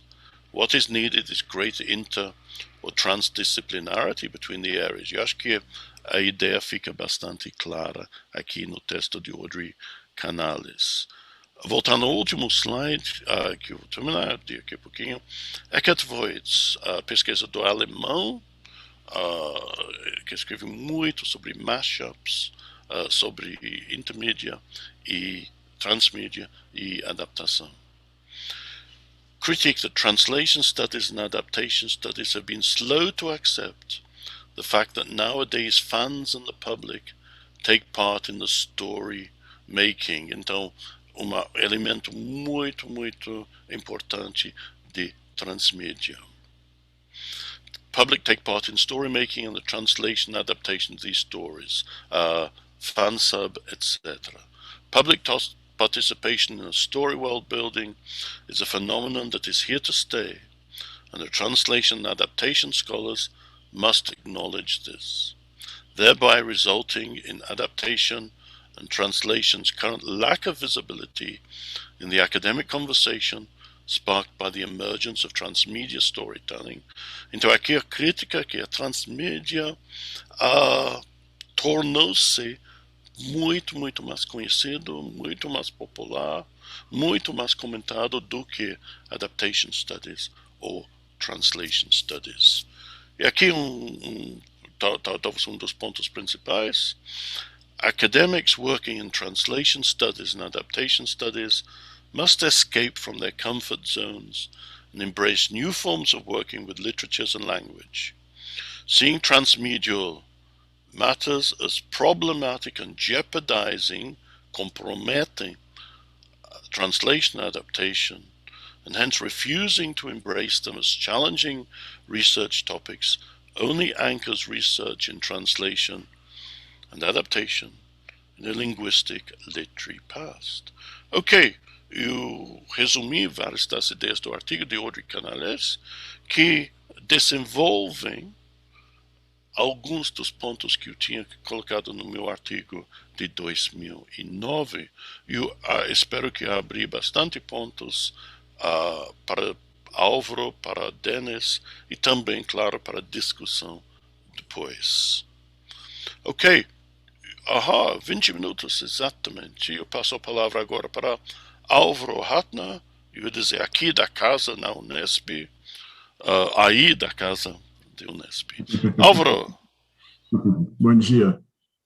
Bom dia a todos e todas. Em primeiro lugar, queria agradecer o convite para participar do JOTA, para participar dessa mesa. É um prazer enorme estar aqui. Eu vou fazer algumas considerações. O meu interesse principal, na verdade, em certa medida, vai um pouco numa direção contrária àquilo que o Patrick falou, mas talvez não. Né? O que eu quero discutir, na verdade, é a possibilidade de nós revermos, né, as definições dos termos tradução e adaptação. Seria interessante eu colocar que eu, originalmente, né, vamos dizer assim, me criei na área de estudos da tradução, né, eu sou tradutor também, né, trabalho num curso de tradução, mas desde 2011, 2009, 10, 11, por aí, eu, né, migrei para a área de estudos de adaptação, né, quando eu fui fazer um pós-doutorado com o Tom Leach lá em Delaware. Então, o meu ponto de vista é muito, né, olhando para as duas áreas de estudo, né? E eu acho que é importantíssimo com uma jornada como essa, exatamente para a gente começar a conversar cada vez mais sobre essas questões que são realmente pertinentes. Então, o meu ponto de partida vai ser uma colocação que o próprio Tom Leach fez num texto muito interessante que foi publicado na Literature Film Quarterly, em 2018, que é, na verdade, um diálogo entre ele e o Patrick, né? E onde eles tentam, basicamente, colocar as diferenças teóricas à parte e tentar ver mais pontos de convergência, né, entre o pensamento dos dois. Mas essa citação que me chama a atenção do Tom Leach, eu a traduzi, né? Ela diz basicamente o seguinte: a maioria das pessoas que conheço que sonham com uma terminologia comum presume que outros estudiosos adotarão seus termos e não o contrário, né? Essa é uma típica observação leachiana, vamos dizer assim. Quer dizer, a ideia é, ok, nós temos a nossa terminologia, adotem a nossa ou vice-versa. Ainda assim, não podemos deixar de trabalhar em prol de termos e protocolos comuns, mesmo que seu principal efeito seja aumentar nossas diferenças substantivas, porque uma alternativa a isso seria o caos, Babel, como ele diz, né? O ponto de partida óbvio para estudiosos de adaptação seria uma definição comumente aceita de adaptação, mas esse é o mesmo termo que a maioria dos estudiosos que não são Linda Hutcham relutam em definir e quase não têm sucesso em suas tentativas de fazê-lo. Tá? Então, eu quero partir daí, especialmente nessa ideia de trabalhar em prol de termos e protocolos comuns, né? E a mim me parece, eu já apresentei essa ideia em outros lugares, né, que a noção que o senso comum tem do que é adaptação é muito variada. E nessa variação há muita imprecisão também, né? Eu cito um exemplo que está muito ligado ao tipo de coisa que com a qual eu trabalho, né? Por exemplo, se você olha os expedientes de narrativas gráficas, de histórias em quadrinhos de super-heróis no Brasil, você sempre vai ter o nome de um tradutor, de uma tradutora, né? Então, tradução, fulano, fulana de tal, e um outro nome de alguém que faz uma adaptação, né? E eu tive a oportunidade de conversar com muitos editores de quadrinhos, né? Nós já recebemos aqui no campus pelo menos 2 pessoas importantes ligadas à área, tradutores de quadrinhos, inclusive, né? E quando a gente pergunta, né, mas o que é esse processo de adaptação? O que ele envolve, né? A resposta sempre é muito pouco clara, ela é sempre muito evasiva, né? E, em alguns casos, ela aponta para um tipo de procedimento textual que é o que a gente poderia chamar genericamente de copy desk, por exemplo. Não, é um acerto aqui, uma coisinha ali, uma coisa feita em relação ao texto originalmente traduzido, né? Mas está lá a palavra adaptação e ela, em certa medida, começa a se divulgar ou a se disseminar, talvez, com esse sentido. É interessante porque essa variação a qual eu me referia agora há pouco, né, ela encontra respaldo, na verdade, pelo menos inicialmente, no próprio campo teórico que pensa a adaptação. E aí eu já estou na área dos Adaptation Studies, né? Então, Robert Stam, por exemplo, na introdução ao Literature and Film, A Guide to Theory and Practice of Film Adaptation, que é de 2005, ele aponta para a existência de um arquivo de tropos e conceitos, né, que explicam, e segundo ele, eu cito, né, the mutation of forms across media, né? E aí, de cara, eu já chamo a atenção para a palavra mutation, já é uma primeira metáfora, já é um primeiro tropo isso, né?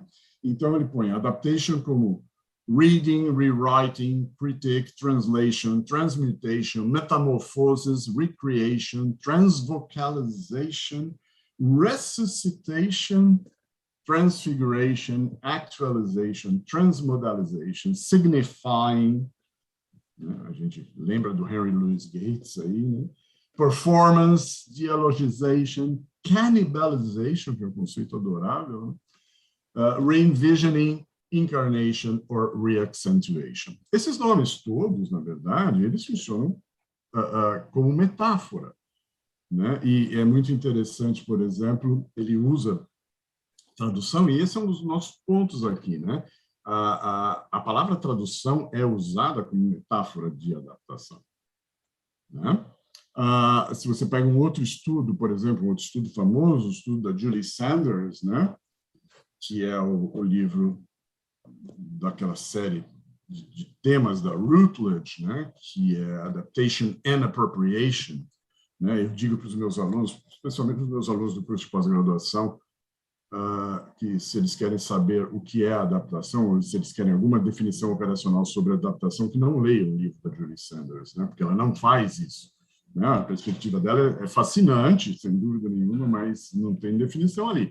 Mas, ainda assim, ela lista, né, coisas, outros termos, como, por exemplo, variation, version, interpretation, imitation, proximation, supplement, increment, improvisation, prequel, sequel, né, que são muito termos chave, por exemplo, nesse mundo do Transmedia Studies. Na verdade, especialmente quando você pensa, por exemplo, no conceito de narrativa transmediática, eu chamo de narrativa transmediática, do Henry Jenkins, né? Continuation, addition, paratext, hypertext, palimpsest, aí a gente já está no GNET, né? Graft, olha que legal, graft, enxerto, né? Rewriting, reworking, refashioning, revision, re-evaluation. Interessantemente, a Julie Sanders não fala em tradução, o que chama mais atenção ainda pelo fato de que ela é uma pessoa de teatro, os exemplos dela são de teatro, né? E quando a gente pensa em teatro, na realização física, por exemplo, parece de uma peça de teatro, você está pensando em tradução, num primeiro momento, e está pensando em adaptação no sentido dos estudos de adaptação. Mas, por outro lado, por exemplo, então você tem todo esse conjunto de tropos, né, para se referir ao que é a adaptação. Mas aí, quando você passa para o outro campo, né, quando você passa para o campo dos estudos da tradução, né, você tem uma imprecisão ainda maior, né, em relação ao termo adaptação. O Venuti, por exemplo, num determinado momento, num texto de 2013, Translation Changes Everything, que é um livro muito interessante, né? Ele fala que a adaptação é a forma mais... Ele vê a adaptação como uma forma revisionista da própria escrita. E não dá detalhes sobre isso, né? Quando você vai para a Routledge Encyclopedia of Translation Studies, por exemplo, segunda edição de 2009, o verbete adaptation trata a adaptação como uma operação que ocorre dentro do procedimento tradutório, né? Um grupo de intervenções que resulta em um texto que não é geralmente aceito como uma tradução, mas ainda assim é reconhecido como representante do texto-fonte. Eu traduzi a citação dele, né? Então, eu vou voltar a esse posicionamento aí, né? No Routledge Companion to Translation Studies, também de 2009, a adaptação é vista como forma especial de tradução. Tem duas acepções no verbete, né? Esse companion ele é organizado pelo Jeremy Munday, né? E tem vários ensaios de várias pessoas, e tem uma parte especial que se chama Key Concepts, e em Key Concepts o próprio Jeremy Munday define, né? Então ele usa, numa acepção especial do verbete, né? Forma especial de tradução, e na outra ele recupera a definição do modelo Vinet-d'Albernais, por exemplo, do que é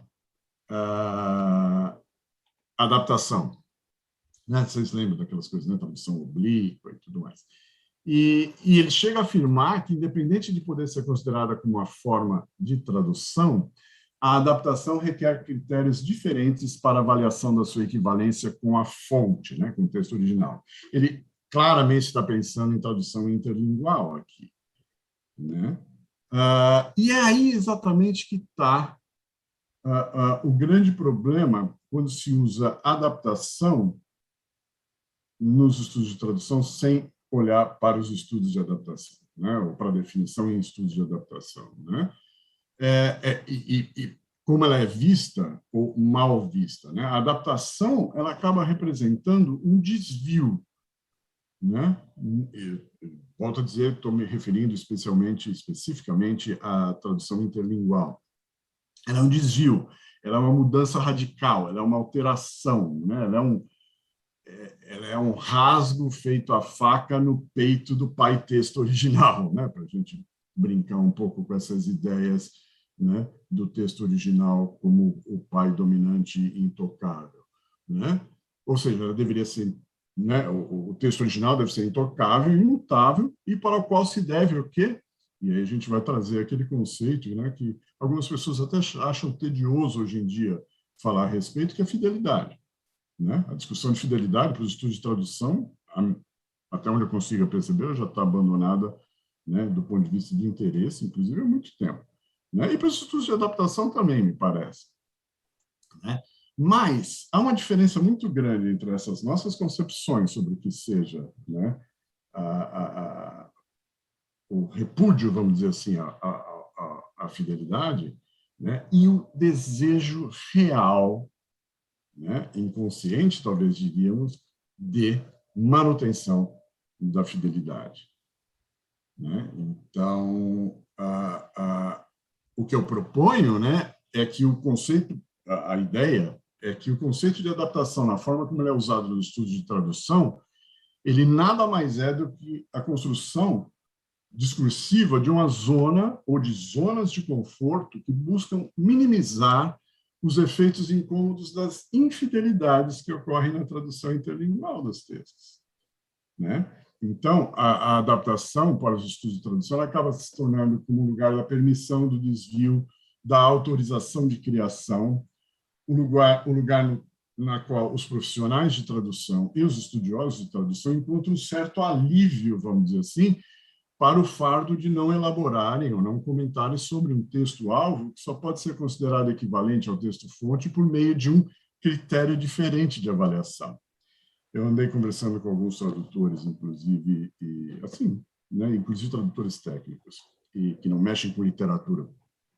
E eles falaram, uma adaptação é aquela mudança que você faz, né, né, você põe assim, não é bem isso, mas põe uma coisa que é aceitável.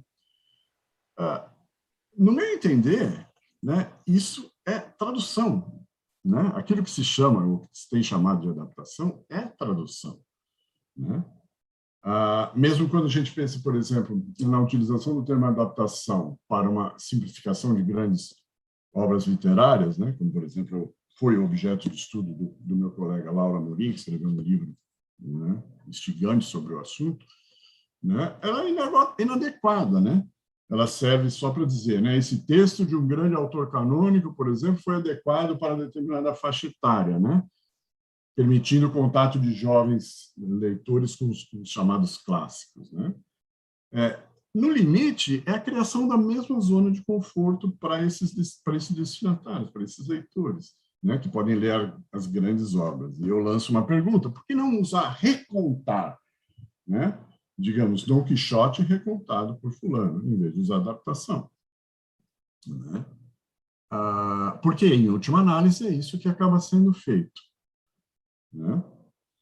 Então, para além da utilização de tradução como metáfora de adaptação, e aí eu estou pensando em adaptação em termos intersemióticos, né? Ou seja, dentro da noção, né, aplicada ou utilizada nos estudos de adaptação, é interessante você notar que a mesma régua, né, o senso comum, quando fala dessas adaptações, vamos pensar, né, no que eu chamo, né, e tenho chamado em alguns artigos aí de o vetor convencional, né, que é literatura-filme, romance-filme, né? Eles usam a mesma régua que é usada, a régua de avaliação que é usada para as traduções, né? E é interessante você pensar, por exemplo, que embora a tradução possa ser um tropo, uma metáfora de adaptação, a inversa não me parece verdadeira, né? Porque a adaptação é um tipo especial de tradução. Quando, para mim, e obviamente eu estou colocando essa ideia, é tudo tradução, né? Se a gente pensar que não é, que a adaptação é uma coisa especial, nós estamos jogando fora todos os avanços, jogando no lixo todos os avanços que os estudos da tradução fizeram nos últimos anos, né? A ideia do texto à deriva, por exemplo, da ideia da plurissignificação, da múltipla possibilidade de interpretações, e etc. Né? Então, voltando para a questão da adaptação intersemiótica, quando você pensa naquelas frases, naqueles enunciados, né? O filme não foi fiel ao livro, né? Um bom romance não gera um bom filme, mas um mau romance pode gerar um bom filme. Ou, no caso, por exemplo, de adaptações cinematográficas de histórias em quadrinhos, por exemplo, né? Isso não aconteceu no original, não tem isso no original, e etc. E tal. Esse tipo de reclamação, né? Esses são enunciados que revelam a forma pela qual esse senso comum exatamente enxerga as adaptações, né? Que se pauta, como eu disse, pelos mesmos valores que avaliam a tradução. Por outro lado, me parece que é um dado facilmente verificável, nesse caso, que a grande maioria dos espectadores de filmes que, de fato, são adaptações, por exemplo, eles não têm a menor ideia do que esteja envolvido no procedimento. Eles sequer pensam esses filmes como adaptações, né? E tem 300 milhões de exemplos, né? Desde o universo cinematográfico Marvel, por exemplo, para ficar num esquema específico, até você pensar, por exemplo, que as plateias que saíam da adaptação cinematográfica de Watchmen, por exemplo, e agora tem a série também, né? Falavam, nossa, é igual ao quadrinho. Esse enunciado revela o quê? A gente não queria algo igual ao quadrinho. E é muito interessante do ponto de vista da adaptação, né? Então, os espectadores não sabem que aquilo é uma adaptação, não veem aquilo como adaptação, né? Esse desconhecimento, ele gera, muitas vezes, um fenômeno que eu tenho chamado, né, de TPA, que é tensão pré-adaptação, né? As pessoas, quando sabem que alguma adaptação de um texto vai ser feita, algumas surtam. Eu tenho um caso, por exemplo, de uma amiga que ficou sabendo que 100 Anos de Solidão ia ser adaptado para o cinema. Ela deprimiu. Não pode, não, como assim? Né?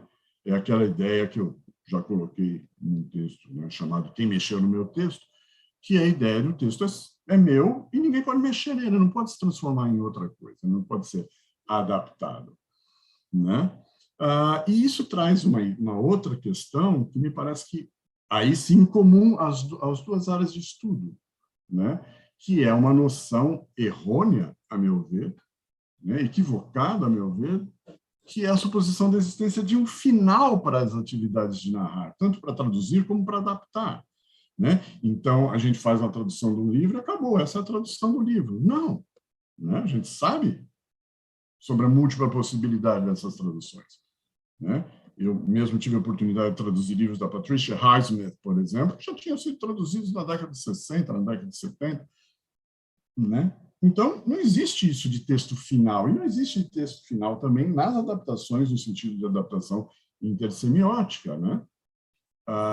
Eu posso até não gostar de uma determinada adaptação enquanto forma, seja ela para filme, seja ela para videogame, seja nos vetores inversos, né? Por exemplo, um videogame que se transforma em quadrinho, né? E geralmente esse não gostar, ele é motivado pelo fato de que não tem o que eu vejo ali, não é o que eu queria ver, o que eu queria fazer, ou como eu li, ou como eu vi, ou como eu interpretei, né? Mas um problema sério é pensar que o processo em si não pode ser visto de forma a inferiorizar, por exemplo, por extensão, todos os produtos, né, que a gente chamaria de adaptações.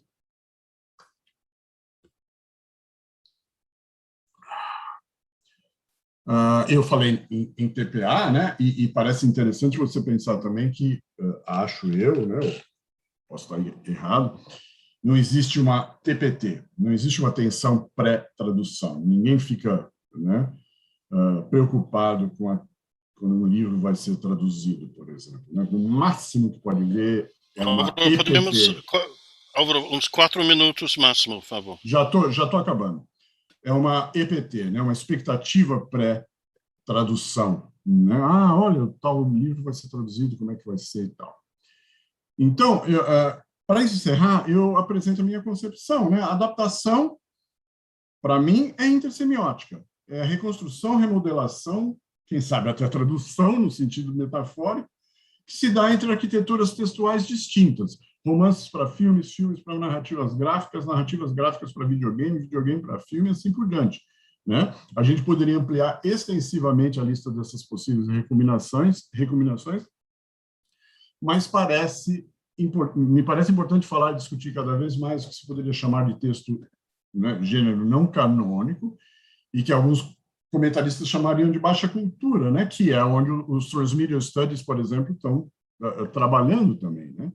Olhar para adaptações e arquiteturas textuais que fogem ao que eu chamo do vetor convencional, né, romance e filme, abre inúmeras portas não só para um universo de texto de imensa qualidade, mas também para a possibilidade de repensarmos os processos distintos, no meu entender, de adaptação intersemiótica e de tradução interlingual.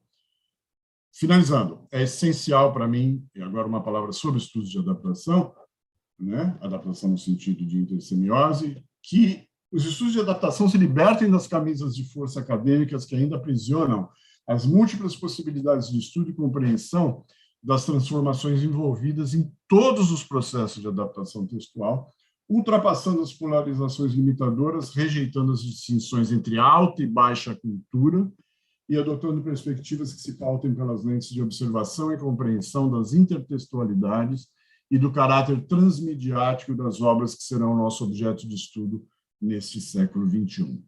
Obrigado. Obrigado, Álvaro. Eu acho que temos bastante coisa para conversar depois. Só queria reforçar a mensagem da Nilce. Sarau amanhã, 5 horas depois das atividades. Quem tem qualquer tipo de talento, que canta, recita poesia, conta piadas, faz acrobacia, malabarismo, parca também, bem-vindo para se apresentar no Sarau amanhã à noite. É só mandar uma mensagem para a Nilce. E vamos para Dennis, da UFAC, Universidade Federal de Acre. Vou começar pedindo desculpas para Dennis, porque Dennis são 2 horas 2 horas mais cedo em Acre, então pedindo desculpa a Dennis, porque ele tinha que acordar bem cedo e apresentar às 7h30. Dennis, sobre comparar artes. Sem voz. Está mutado. Você tem que unmute themselves, yeah. Eu coloquei... Tudo bem, todo mundo? Sim, agora sim.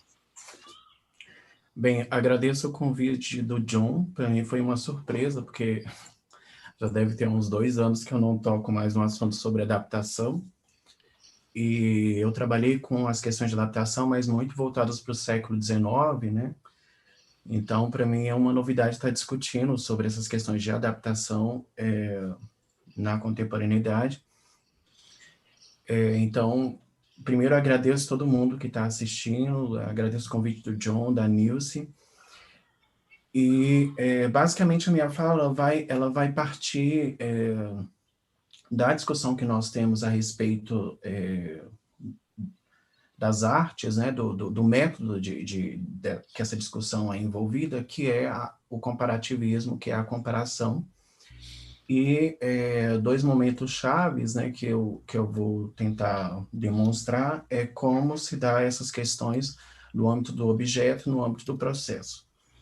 Então, ao invés de falar sobre tradução e adaptação, eu nomeei como comparar artes e comparar mídias, né, e acho que é sempre interessante a gente começar dizendo que nem toda mídia é uma arte, assim como nem toda arte melhor, toda arte precisa de uma mídia, mas nem toda mídia é uma arte, né? Então, acho que, para ficar claro.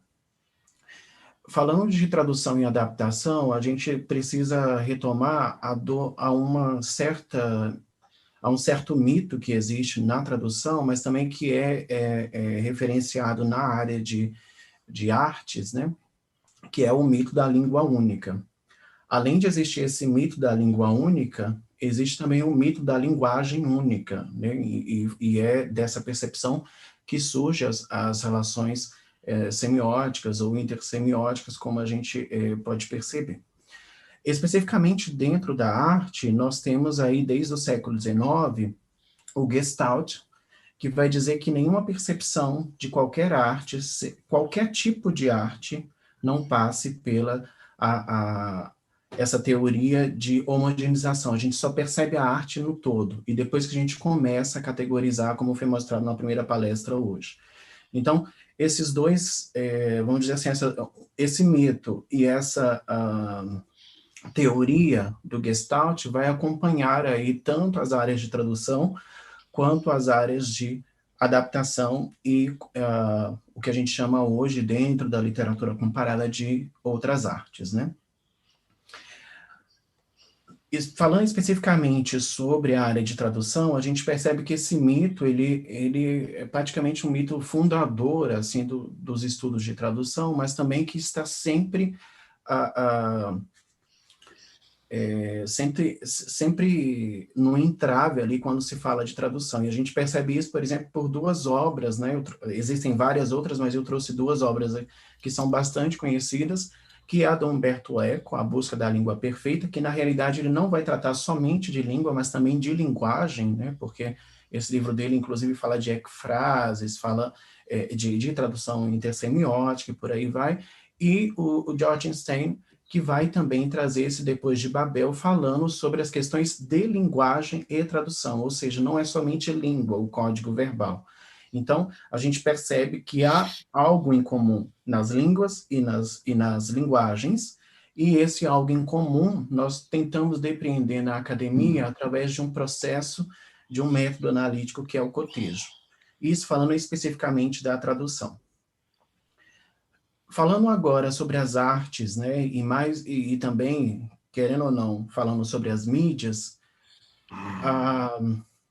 os estudiosos de estética, os estudiosos de artes, eles vão também buscar essa mesma questão de uma linguagem comum entre as artes, né? Eu trago aqui o livro, por exemplo, do Etienne Souriau, que foi um livro que fez bastante sucesso na década de 70, em que ele vai dizer que existia uma qualia, ou seja, uma propriedade comum de todas as artes, e cada arte teria uma subqualia, que seria uma espécie de propriedade comum daquela arte. Então, novamente, aí está sendo levantado essa questão do elemento de onde parte todos os tipos de comparação, todos os tipos de análises que nós podemos fazer. Em 2016, o Flávio Couto lança essa obra, que é uma obra assim enorme, né? Uma bíblia praticamente, em que ele vai falar sobre a questão da arte comparada, se apegando basicamente com o método do comparativismo literário, e novamente ele vai trazer essa questão de talvez existir uma linguagem comum para todas as artes, incluindo a linguagem verbal, o código verbal, e nós percebemos que esse método de talvez tentar unir, ou de tentar categorizar, estabelecer uma relação entre essas disciplinariedades que a gente fez com o tempo, né, e também com a questão da vivência mesmo das artes, seja pelo viés da comparação. Isso tudo para dizer que existem vários caminhos de comparação das artes. O primeiro, mais conhecido, talvez, seja os estudos de adaptação, que se baseia, que tem por cerne a questão do conteúdo acional. Então, ele nasce dentro da questão do narrativo, da narrativização, da narratologia, e isso está muito claro, especialmente quando a gente começa a estudar as relações de adaptação a partir dos filmes de 1920, e é uma área que surge dentro dos estudos literários, né? Não é nem dentro dos estudos linguísticos, é dentro dos estudos literários propriamente dito. Contemporaneamente, isso na década de 90, com a percepção das mídias, a gente tem os estudos de intermedialidade que surgem dentro da comunicação, não é uma área da literatura, não é uma área das artes, e os estudos da intermedialidade vai trazer para jogo o que os estudos de adaptação não traziam dentro do campo da literatura, que era a percepção material, de que o material também importa quando a gente faz uma comparação e quando a gente materializa uma determinada obra. Dentro desses dois campos, sempre existiram, e desde sempre existiu, os estudos estéticos, que nada mais é do que o estudo dos estilos artísticos, ou então uma espécie de gestalt, né, dentro do campo das artes, em que a gente tenta estudar a atmosfera emocional, comparando uma arte com a outra. Os estudos de tradução, eles não são muito diferentes desses outros três campos que eu acabei de mencionar.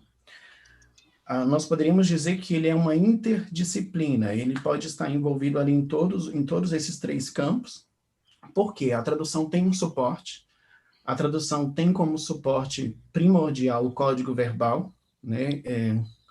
Eu demorei muito a compreender isso, mas num evento sobre intermedialidade na UFMG, perguntando para o Klaus Kluwer, ele disse, olha, se a gente for comparar as medidas do suporte, do que seja o suporte de uma determinada obra literária, é o código verbal. Sem código verbal não existe obra literária. Então, essa é a questão.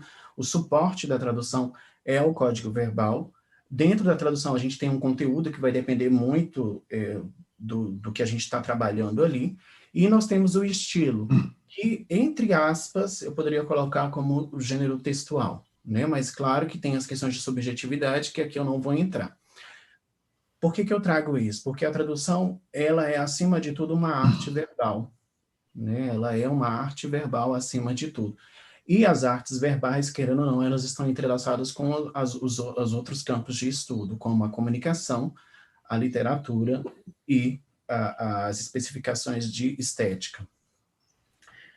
Bem, tentando trazer um pouco de contribuição, além do que já foi falado nos vários textos que eu li, especialmente em inglês, o Louis Marrin, em 1994, ele é um semioticista, e vai escrever esse livro, A Representação, na Representação, né, ou da Representação, em que ele vai dizer que, para que nós possamos, de alguma forma, trabalhar com essas questões de comparação, é preciso que a gente tenha uma figuração, ou seja, é preciso, tanto na arte verbal quanto nas outras artes, existir uma presença de alguma coisa. Essa presença, ela vai ser nomeada, e ela vai ser subcategorizada, ou ela vai ser decomposta a partir de aspectos da presença, né? Então, aí a gente tem, por exemplo, dentro das artes verbais, a questão da morfologia, da semântica e por aí vai, e dentro das outras artes, a questão da sintaxe de cada uma dessas artes, né? Na música, a gente tem as questões de união de cada som. Na dança, a gente tem a questão do gesto, e por aí vai. Tendo esses aspectos de figurabilidade, né, tendo esses aspectos de presença, nós podemos pensar nos processos de presentificação, que seriam os processos de representação. O que essas artes tentam fazer, a tradução de um texto para um outro através da mediação de uma língua, e uma arte para uma outra através de sua sintaxe, de suas materialidades propriamente ditas. O Flávio Couto traz um verbete extremamente interessante, dizendo que tanto tradução quanto adaptação são artes de fingir.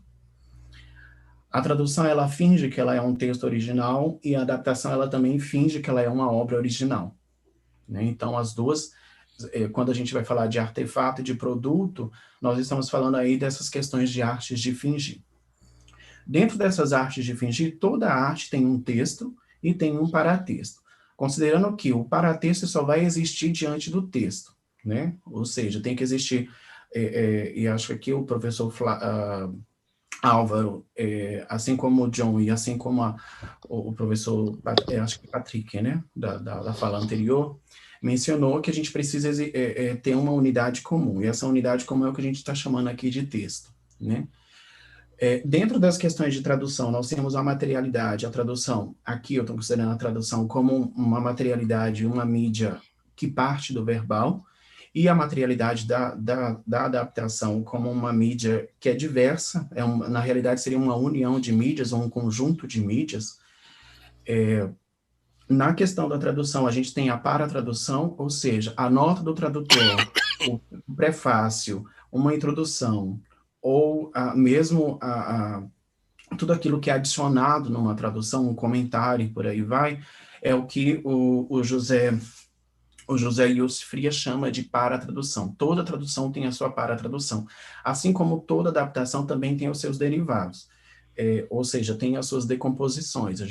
De um musical, é possível a gente vender só o CD, é possível a gente vender só as fotos, é possível a gente vender só como se chama? O textozinho, o panfleto do texto, né? Eu esqueci o nome agora. Tem até na ópera. Como? Rúbrica. Não é rúbrica. Na ópera tem até... Oi? Libreto, né? Então, na adaptação também a gente tem os derivados. E aí o Flávio Couto coloca que a tradução parece ter um caráter mais mimético, né? Remetendo aí à questão da fidelidade, né? E a gente sabe que existe realmente essas questões dentro da mídia verbal, do caráter mimético. E a adaptação, ela tem um caráter menos mimético, ou seja, não tem apesar de remeter talvez a uma obra anterior, ela não tem essa questão de estar totalmente mimetizando ou fidelizando a uma outra questão. A tradução, a gente trabalha geralmente com gêneros ou tipos de produtos iguais, né? Ou seja, texto com texto técnico com texto técnico, texto literário com texto literário e por aí vai. Já na adaptação, a gente trabalha com múltiplos gêneros, né? Múltiplos textos. Eu trouxe aqui não sei se vai dar tempo, mas assim... o Dionis Durzin, que é um teórico eslavo, a escola eslava ainda é pouco conhecida dentro dos estudos comparativistas, ele vai falar sobre os processos interliterários, né? Ele diz que existem dois tipos de processos interliterários. Os genéticos, em que a gente vai falar sobre o gene das obras, ou seja, o que é cada obra em si, e os tipológicos, que são as propriedades de cada obra, em que a gente pode comparar essas relações. Bem, não dá tempo de falar tudo sobre essa questão dos mas ele vai colocar algumas coisas que quando a gente pensa no artefato, me parece bastante interessante. Então, quando a gente tem relações genéticas, ou seja, de obra com obra, né, a gente tem aí alguns contatos. Esses contatos, eles podem ser mediados, externos e internos. Quando eles são contatos mediados, existe a relação com a tradução, ou seja, para a gente ter acesso a determinada coisa, a gente precisa dessa mediação, que é a tradução. E quando são contatos internos, existe uma espécie de influência, né? E que essa influência pode ser também integrativa, ou seja, de união aí, tanto impulsiva, de filiação, quanto de reminiscência ou de congruência. E aí, a relação de adaptação estaria dentro dessa questão da congruência, né? De tentar parecer, mas ao mesmo tempo não parece e tem uma determinada influência. Falando um pouquinho sobre o processo, e aqui talvez seja a minha parte mais autoral, né? Observando assim como tem se dado os estudos de tradução e também os estudos de adaptação no Brasil, e aqui é uma visão muito particular, eu entendo que quando a gente está colocando as artes do fingir em ação, a adaptação parece vir muito de um cerne das ações, dentro de uma questão narratológica. Então, o que importa é a narrativa, é o enredo. Os elementos que são passíveis de análise, eles sempre têm essa centralidade da ação principal. E o sentido, a gente só encontra o sentido pleno quando nós estamos ali, de alguma forma, condicionados a olhar o todo, mesmo que falando de uma só parte, né? Então, o conteúdo está muito ligado a esses processos narratológicos. A tradução, falando aqui de processos, me parece que é o cerne de uma percepção da imagem, ou seja, a gente tem uma imagem que nós tentamos passar pela mediação do verbal. Esses elementos imagéticos, eles podem ser fragmentados e eles só são compreensíveis à vista de uma fragmentação para a composição total, e o sentido ele se dá pelas partes. Se não compreender uma determinada parte, não tem como construir esse sentido. Então, o que eu proponho é que existe um processo descritivista, que é um processo cognitivo de apreensão do todo, que, de alguma forma, me parece ser o processo mais estabelecido quando a gente fala de tradução. Então, a gente tem uma denominação do todo, eu vou trabalhar com a obra tal, eu vou trabalhar determinados aspectos dessa obra, eu vou trabalhar determinados aspectos olhando o tempo, o espaço, a metáfora, e vou reformular isso de alguma forma, olhando para o todo, olhando para algumas partes. Então, a gente tem um processo descritivista, na minha opinião, dentro da tradução, quando a gente está analisando o processo. Dentro dos estudos de adaptação, me parece que nós temos um processo muito mais narratológico, em que o princípio primeiro dos estudos de adaptação seria a identificação do enredo, ou seja, da ação mais importante, né, as ações menos importantes ou secundárias. A partir dessa decomposição do enredo, a gente consegue fomentar algumas manifestações da ação e na análise do processo do raciocínio lógico, a gente tenta essa recuperação dos fatos em detalhes, né? É muito abstrato, não é uma coisa que eu ainda desenvolvi, mas eu tenho essa percepção, né? É claro que tanto descritivo, relações descritivas, quanto relações narrativas, elas não têm uma fronteira muito clara, né? Isso a gente observa muito bem, e isso está muito ligado ao que esses dois teóricos chamam de virtual, ou então de efeito de vida, né?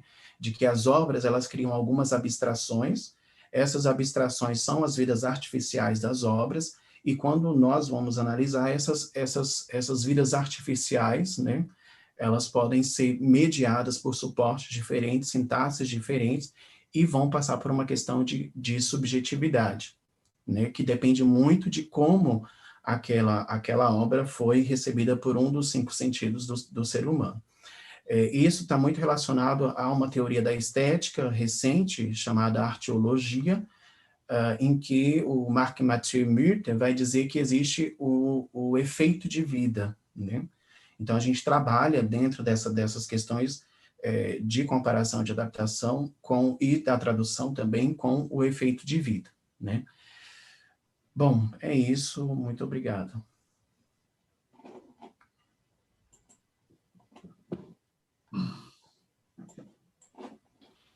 Ok. Muito obrigado, Dennis. Álvaro, vamos abrir a discussão. Não vi nada no chat. Acho que posso unmute. Todo mundo unmute? Não. Sim, todo mundo pode falar. E vamos, não sei se Álvaro ou Dennis quer fazer outras colocações. E vamos começar a discussão.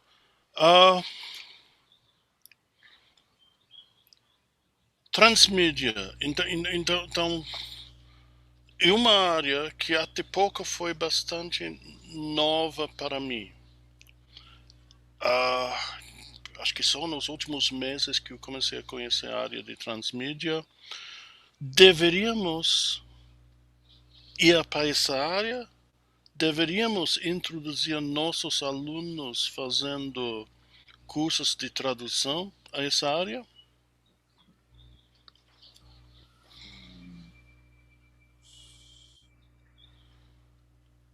Está perguntando dos dois? Como é que é a história? Sim. Ou qualquer um pode entrar Dennis. agora.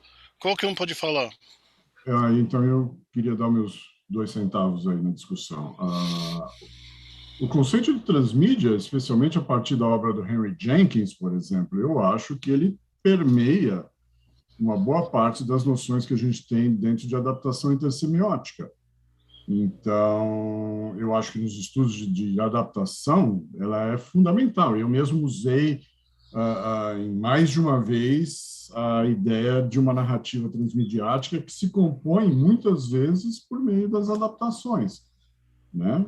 Então, o meu exemplo paradigmático são as narrativas de zumbi, né? Que elas se cristalizam e se materializam nos mais variados suportes, né? Com uma interligação. O exemplo do Jenkins básico é Matrix, né? E depois Star Wars também. Mas isso aí se aplica para muita coisa, né? E tem servido muito para esse universo e também para olhar a situação dessas obras dentro de um contexto mais amplo, inclusive econômico, né, associado ao modo de produção e tudo mais. Então, eu acho que sim, eu acho que é importantíssimo fazer essa inclusão, né, ou essa relação, né, dos estudos com transmídia, sem dúvida. Eu concordo com o Álvaro também.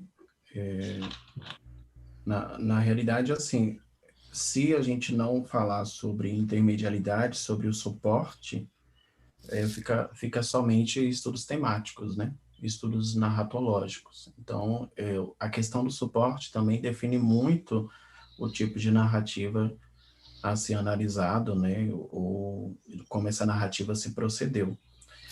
Com relação à transmídia, eu vejo como uma derivação da adaptação, né? Assim, não é uma...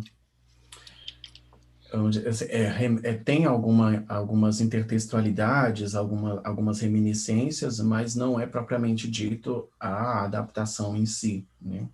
São várias mídias criadas a partir de uma determinada obra, né? Várias narrativas criadas a partir de uma determinada obra em suportes diferentes, né? Ok, Gisele Volkov. Gisele, você quer entrar?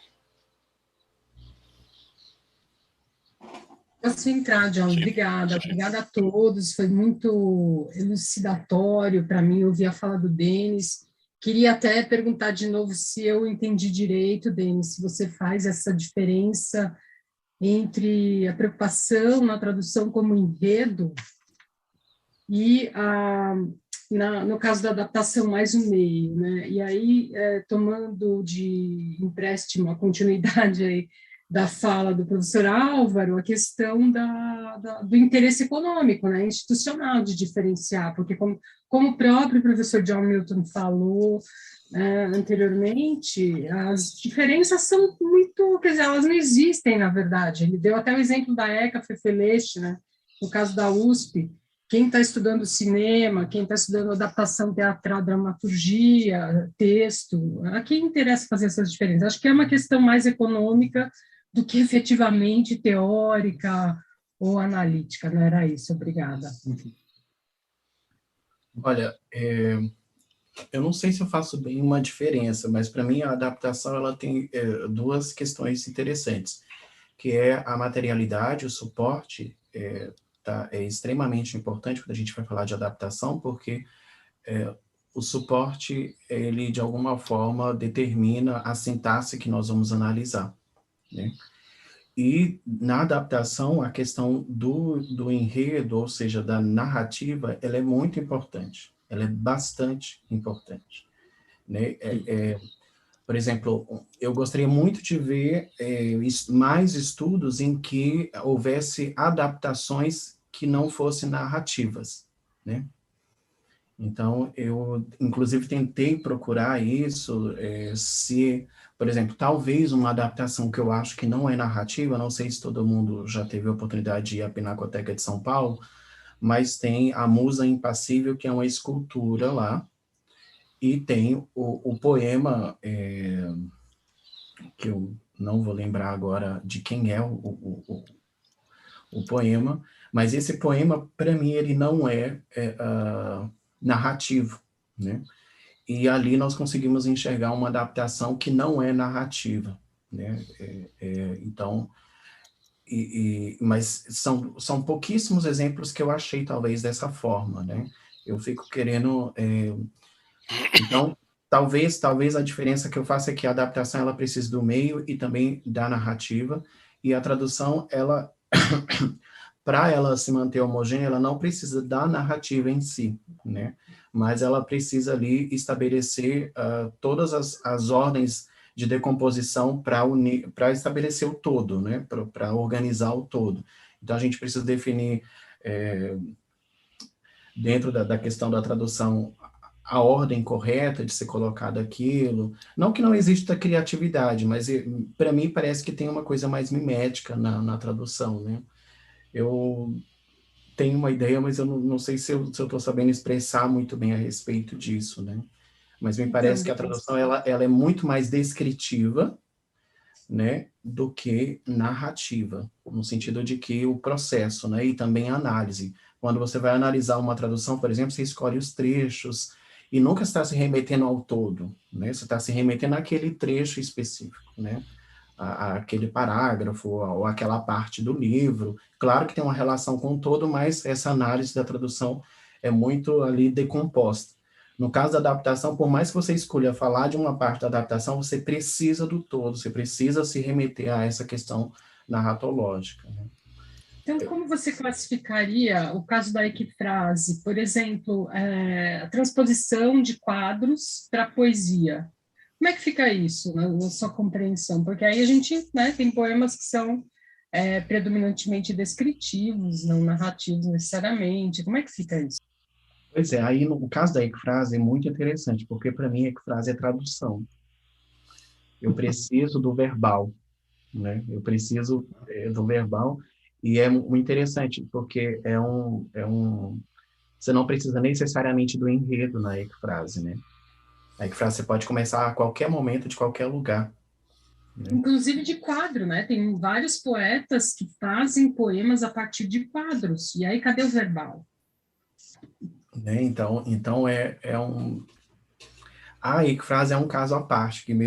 Tem um estudo, né, da professora Miriam Paiva, que ela estuda a equifrase desde a antiguidade até os tempos atuais, inclusive nas novas mídias.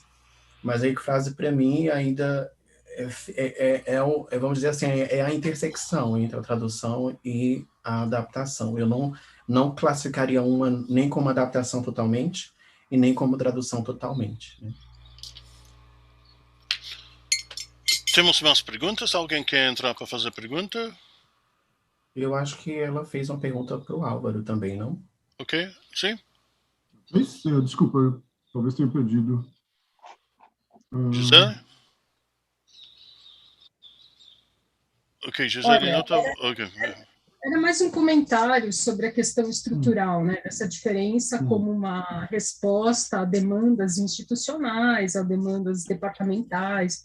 Acho que foi uma questão que o professor John Milton levantou, e aí eu continuei aí depois da sua fala. Ok, de novo, outra pergunta, enquanto ainda temos um pouco de tempo. Outra pergunta minha, qualquer pessoa pode entrar também. Qual seria a nossa resposta para o aluna que diz o seguinte: tudo isso de adaptação, equifrase, transmídia não me interessa, eu estou aqui para estudar tradução interlingual, só isso.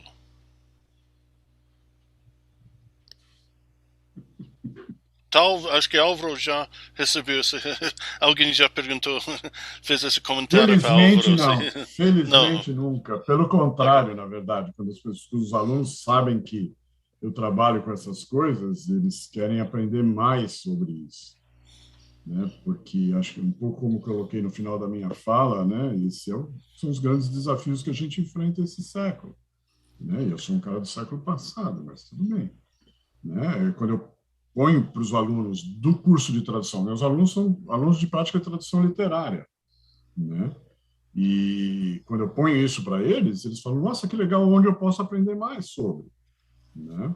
E há uma questão aí que talvez a gente pudesse acrescentar, dentro de uma visão talvez mais convencional, que é, ok, qual é o texto de prática de tradução literária que eu vou trabalhar, por exemplo?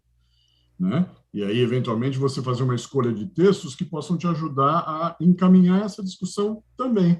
Né? Por exemplo, já trabalhei, hoje eu vario muito de ano para ano, mas eu já trabalhei com textos, por exemplo, que eram novelizações de super-heróis, por exemplo.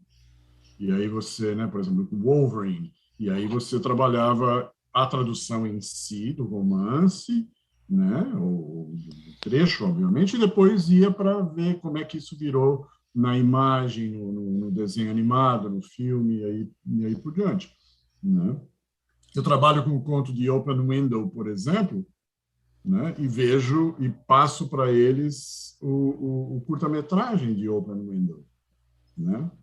Que é um curta-metragem brasileiro, inclusive, né? Todo o conjunto de, efetivamente, adaptações que há. E aí eu mostro para eles a questão da produção de sentidos naquela adaptação do curta-metragem e as estruturas de produção de sentidos dentro do texto.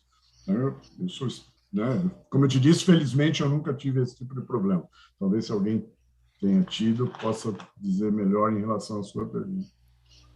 Eu também nunca tive esse tipo de questionamento. Ao contrário, né? Eu sou professor de literatura, então eu utilizo da adaptação como uma das formas nas minhas aulas, né?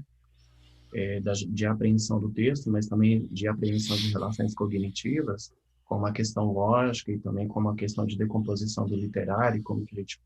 Isso utilizando o método comparativismo. Então, os alunos sempre acham bastante interessante e querem saber mais, né? Nunca tive esse questionamento. Eu acharia até estranho. Exato. Alguém quer entrar? Se alguém quer entrar com pergunta, comentário, se alguém quer acrescentar sua resposta a essa pergunta, prática de sala de aula, temos um pouco de tempo. Bom, não sei, desculpa, você terminou? Não? Claro. Não, na verdade, quando você fala em reescritura, ou quando você usa qualquer uma daquelas palavras, né, que apareceram no texto do Robert Stan ou do Julie Sanders, que eu mencionei, isso tudo são metáforas para um procedimento. Você pode falar de tudo, né? A tradução interlingual, por exemplo, é uma reescritura, é uma forma de reescrever, né? Então, claro, a gente pode falar nisso. O meu ponto principal é pensar que quando se fala em adaptação dentro dos estudos de tradução, né, e dentro do senso comum das pessoas envolvidas com tradução interlingual, é pensar o que eu considero ser um mau uso do termo adaptação. Né? Porque a adaptação é aquela coisa, é aquela coxambrada no texto, aquela coisa para tornar, né? Aí eu não consigo traduzir isso aqui, então eu vou dar um jeitinho aqui e tudo mais, né? E isso seria adaptação. Não, isso não é adaptação, isso é tradução, isso é um processo dentro do processo de reescritura como um todo, né? Chamar isso de adaptação, no meu entender, é desnecessário. A gente tem tradução, a tradução como conceito e como operação, no meu entender, não é autossuficiente, não precisa ser redividido em procedimento X, Y. Senão a gente cai naquelas categorizações do tipo modelo Vinet-Dalbernet, por exemplo. Isso aqui é isso aqui. Tá, didaticamente pode até parecer, mas o grande problema, né, inclusive a adaptação é uma das categorias do modelo Vinet-Dalbernet, mas a grande questão é o que está implícito de signo negativo em adaptação dentro da tradução. Olha, não deu para traduzir, mas eu adaptei, né?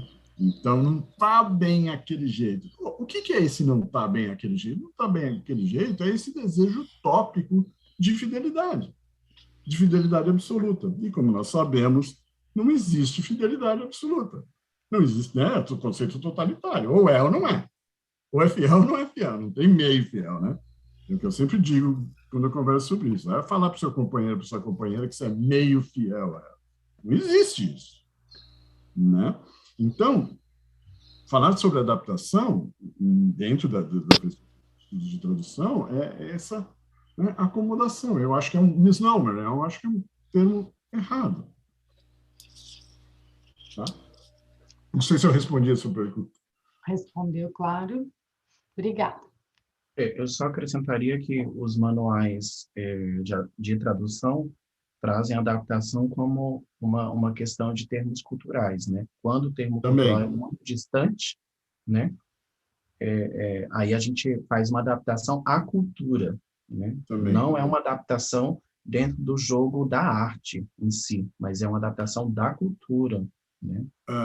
Aí eu talvez discorde de você no seguinte sentido. Quando você pensa, por exemplo, o poema do Cummings, A Leaf Falls, Loneliness, e a tradução do Augusto de Campos, né? Aí você tem uma recriação, uma reescritura no jogo da arte, porque a recriação dele é puramente estética também. Então, né? Eu concordo com você que existe o componente cultural, sem dúvida nenhuma, e a adaptação estaria, no caso do estudo da tradução, estaria adaptado, né? Digamos, você traduzir gumbo por feijoada, sei lá o quê, né? Ou como é que a gente traduziria pinga, né? Com todo o potencial semântico do termo para o português do Brasil, lá para os Estados Unidos ou para a Inglaterra, sei lá o quê, né? Então, sim, eu concordo com você que tem o componente cultural, mas o componente cultural é um tipo de ocorrência específica. Sim.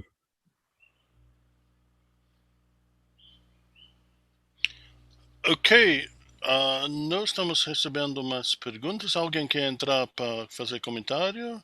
Só ligar o microfone. Não, nesse caso, então vamos fechar um pouquinho cedo, porque temos sessão de comunicações às 11h15. E, Nilce, você quer falar um pouco sobre Sarau e sobre Google Meet? Não, importante que, bom, sobre o Google Meet, agora nós encerramos essa sessão do Zoom e vamos voltar agora entrando nas salas específicas 1 a 4 do Meet para as sessões de comunicação 1 a 4, de comunicações. A programação está no site, né, em comunicações, inclusive pode ser downloaded. E sobre o Sarau, é importante que as pessoas que desejem participar enviem para o e-mail da JOTA, 4j2021@gmail.com, com a palavra Sarau no assunto, e é importante que a apresentação seja muito breve, né? Nós teremos um lançamento de livros conjuntamente, então esse espaço está reservado para o lançamento dos livros e as apresentações das pessoas que estão lançando livros, dos colegas lançando livros, e a gente conjuntamente teria esse tempo reservado para apresentações curtas de poemas, de quem quiser se apresentar com uma canção e assim por diante. Tá certo? Geralmente as coisas que a gente faz no Sarau, desta vez online, e com a duração curta de cada um, para que todos tenham a oportunidade de participar. Ok, você quer falar, agora que Álvaro está aqui, você quer falar sobre o fechamento também, na quinta? Podemos agora que Álvaro está aqui, ou se Álvaro quer falar? Eu passaria a palavra justamente para ele, que ele pode falar melhor do que eu. Tá bom, tá. Então, é convidar a todos, né, todos os participantes para o encerramento do evento com o show da banda Luigi Pirandellos, né? Foi uma banda que nasceu dentro de IBILCE, né? Uma banda de rock clássico, do qual eu faço parte como baixista, né? Então, a gente vai fazer um show de 1 hora com músicas, né, dos anos 60 e 70 e, ineditamente, os participantes do JOTA vão ser os primeiros a ouvir 2 músicas autorais da banda, né? Nós colocamos no set list 2 ali no meio, 2 músicas nossas, né, que a gente está começando a preparar um EP, né? Então, eu convido todos, se você gosta de rock dos anos 60 e 70, a gente vai tocar Janis Joplin, Jimi Hendrix, vamos tocar Otis Redding numa versão nossa, né? Eu fico me perguntando se os covers que a gente toca não são adaptações também, né? Das formas originais, né? Porque eles são diferentes em alguns aspectos, né? E vamos tocar Allman Brothers Band, por exemplo. Então, vocês estão todos convidados. Eu espero que vocês gostem. Às 5 horas, né, Nilce? Às 5 horas a gente começa a tocar. Na quinta-feira. Quinta-feira, às 17 horas. Ok, então vamos ter outro intervalo agora e voltamos nas salas do Google Meet às 11h15. Obrigado de novo, Álvaro e Denis. Obrigado. Bye, bye.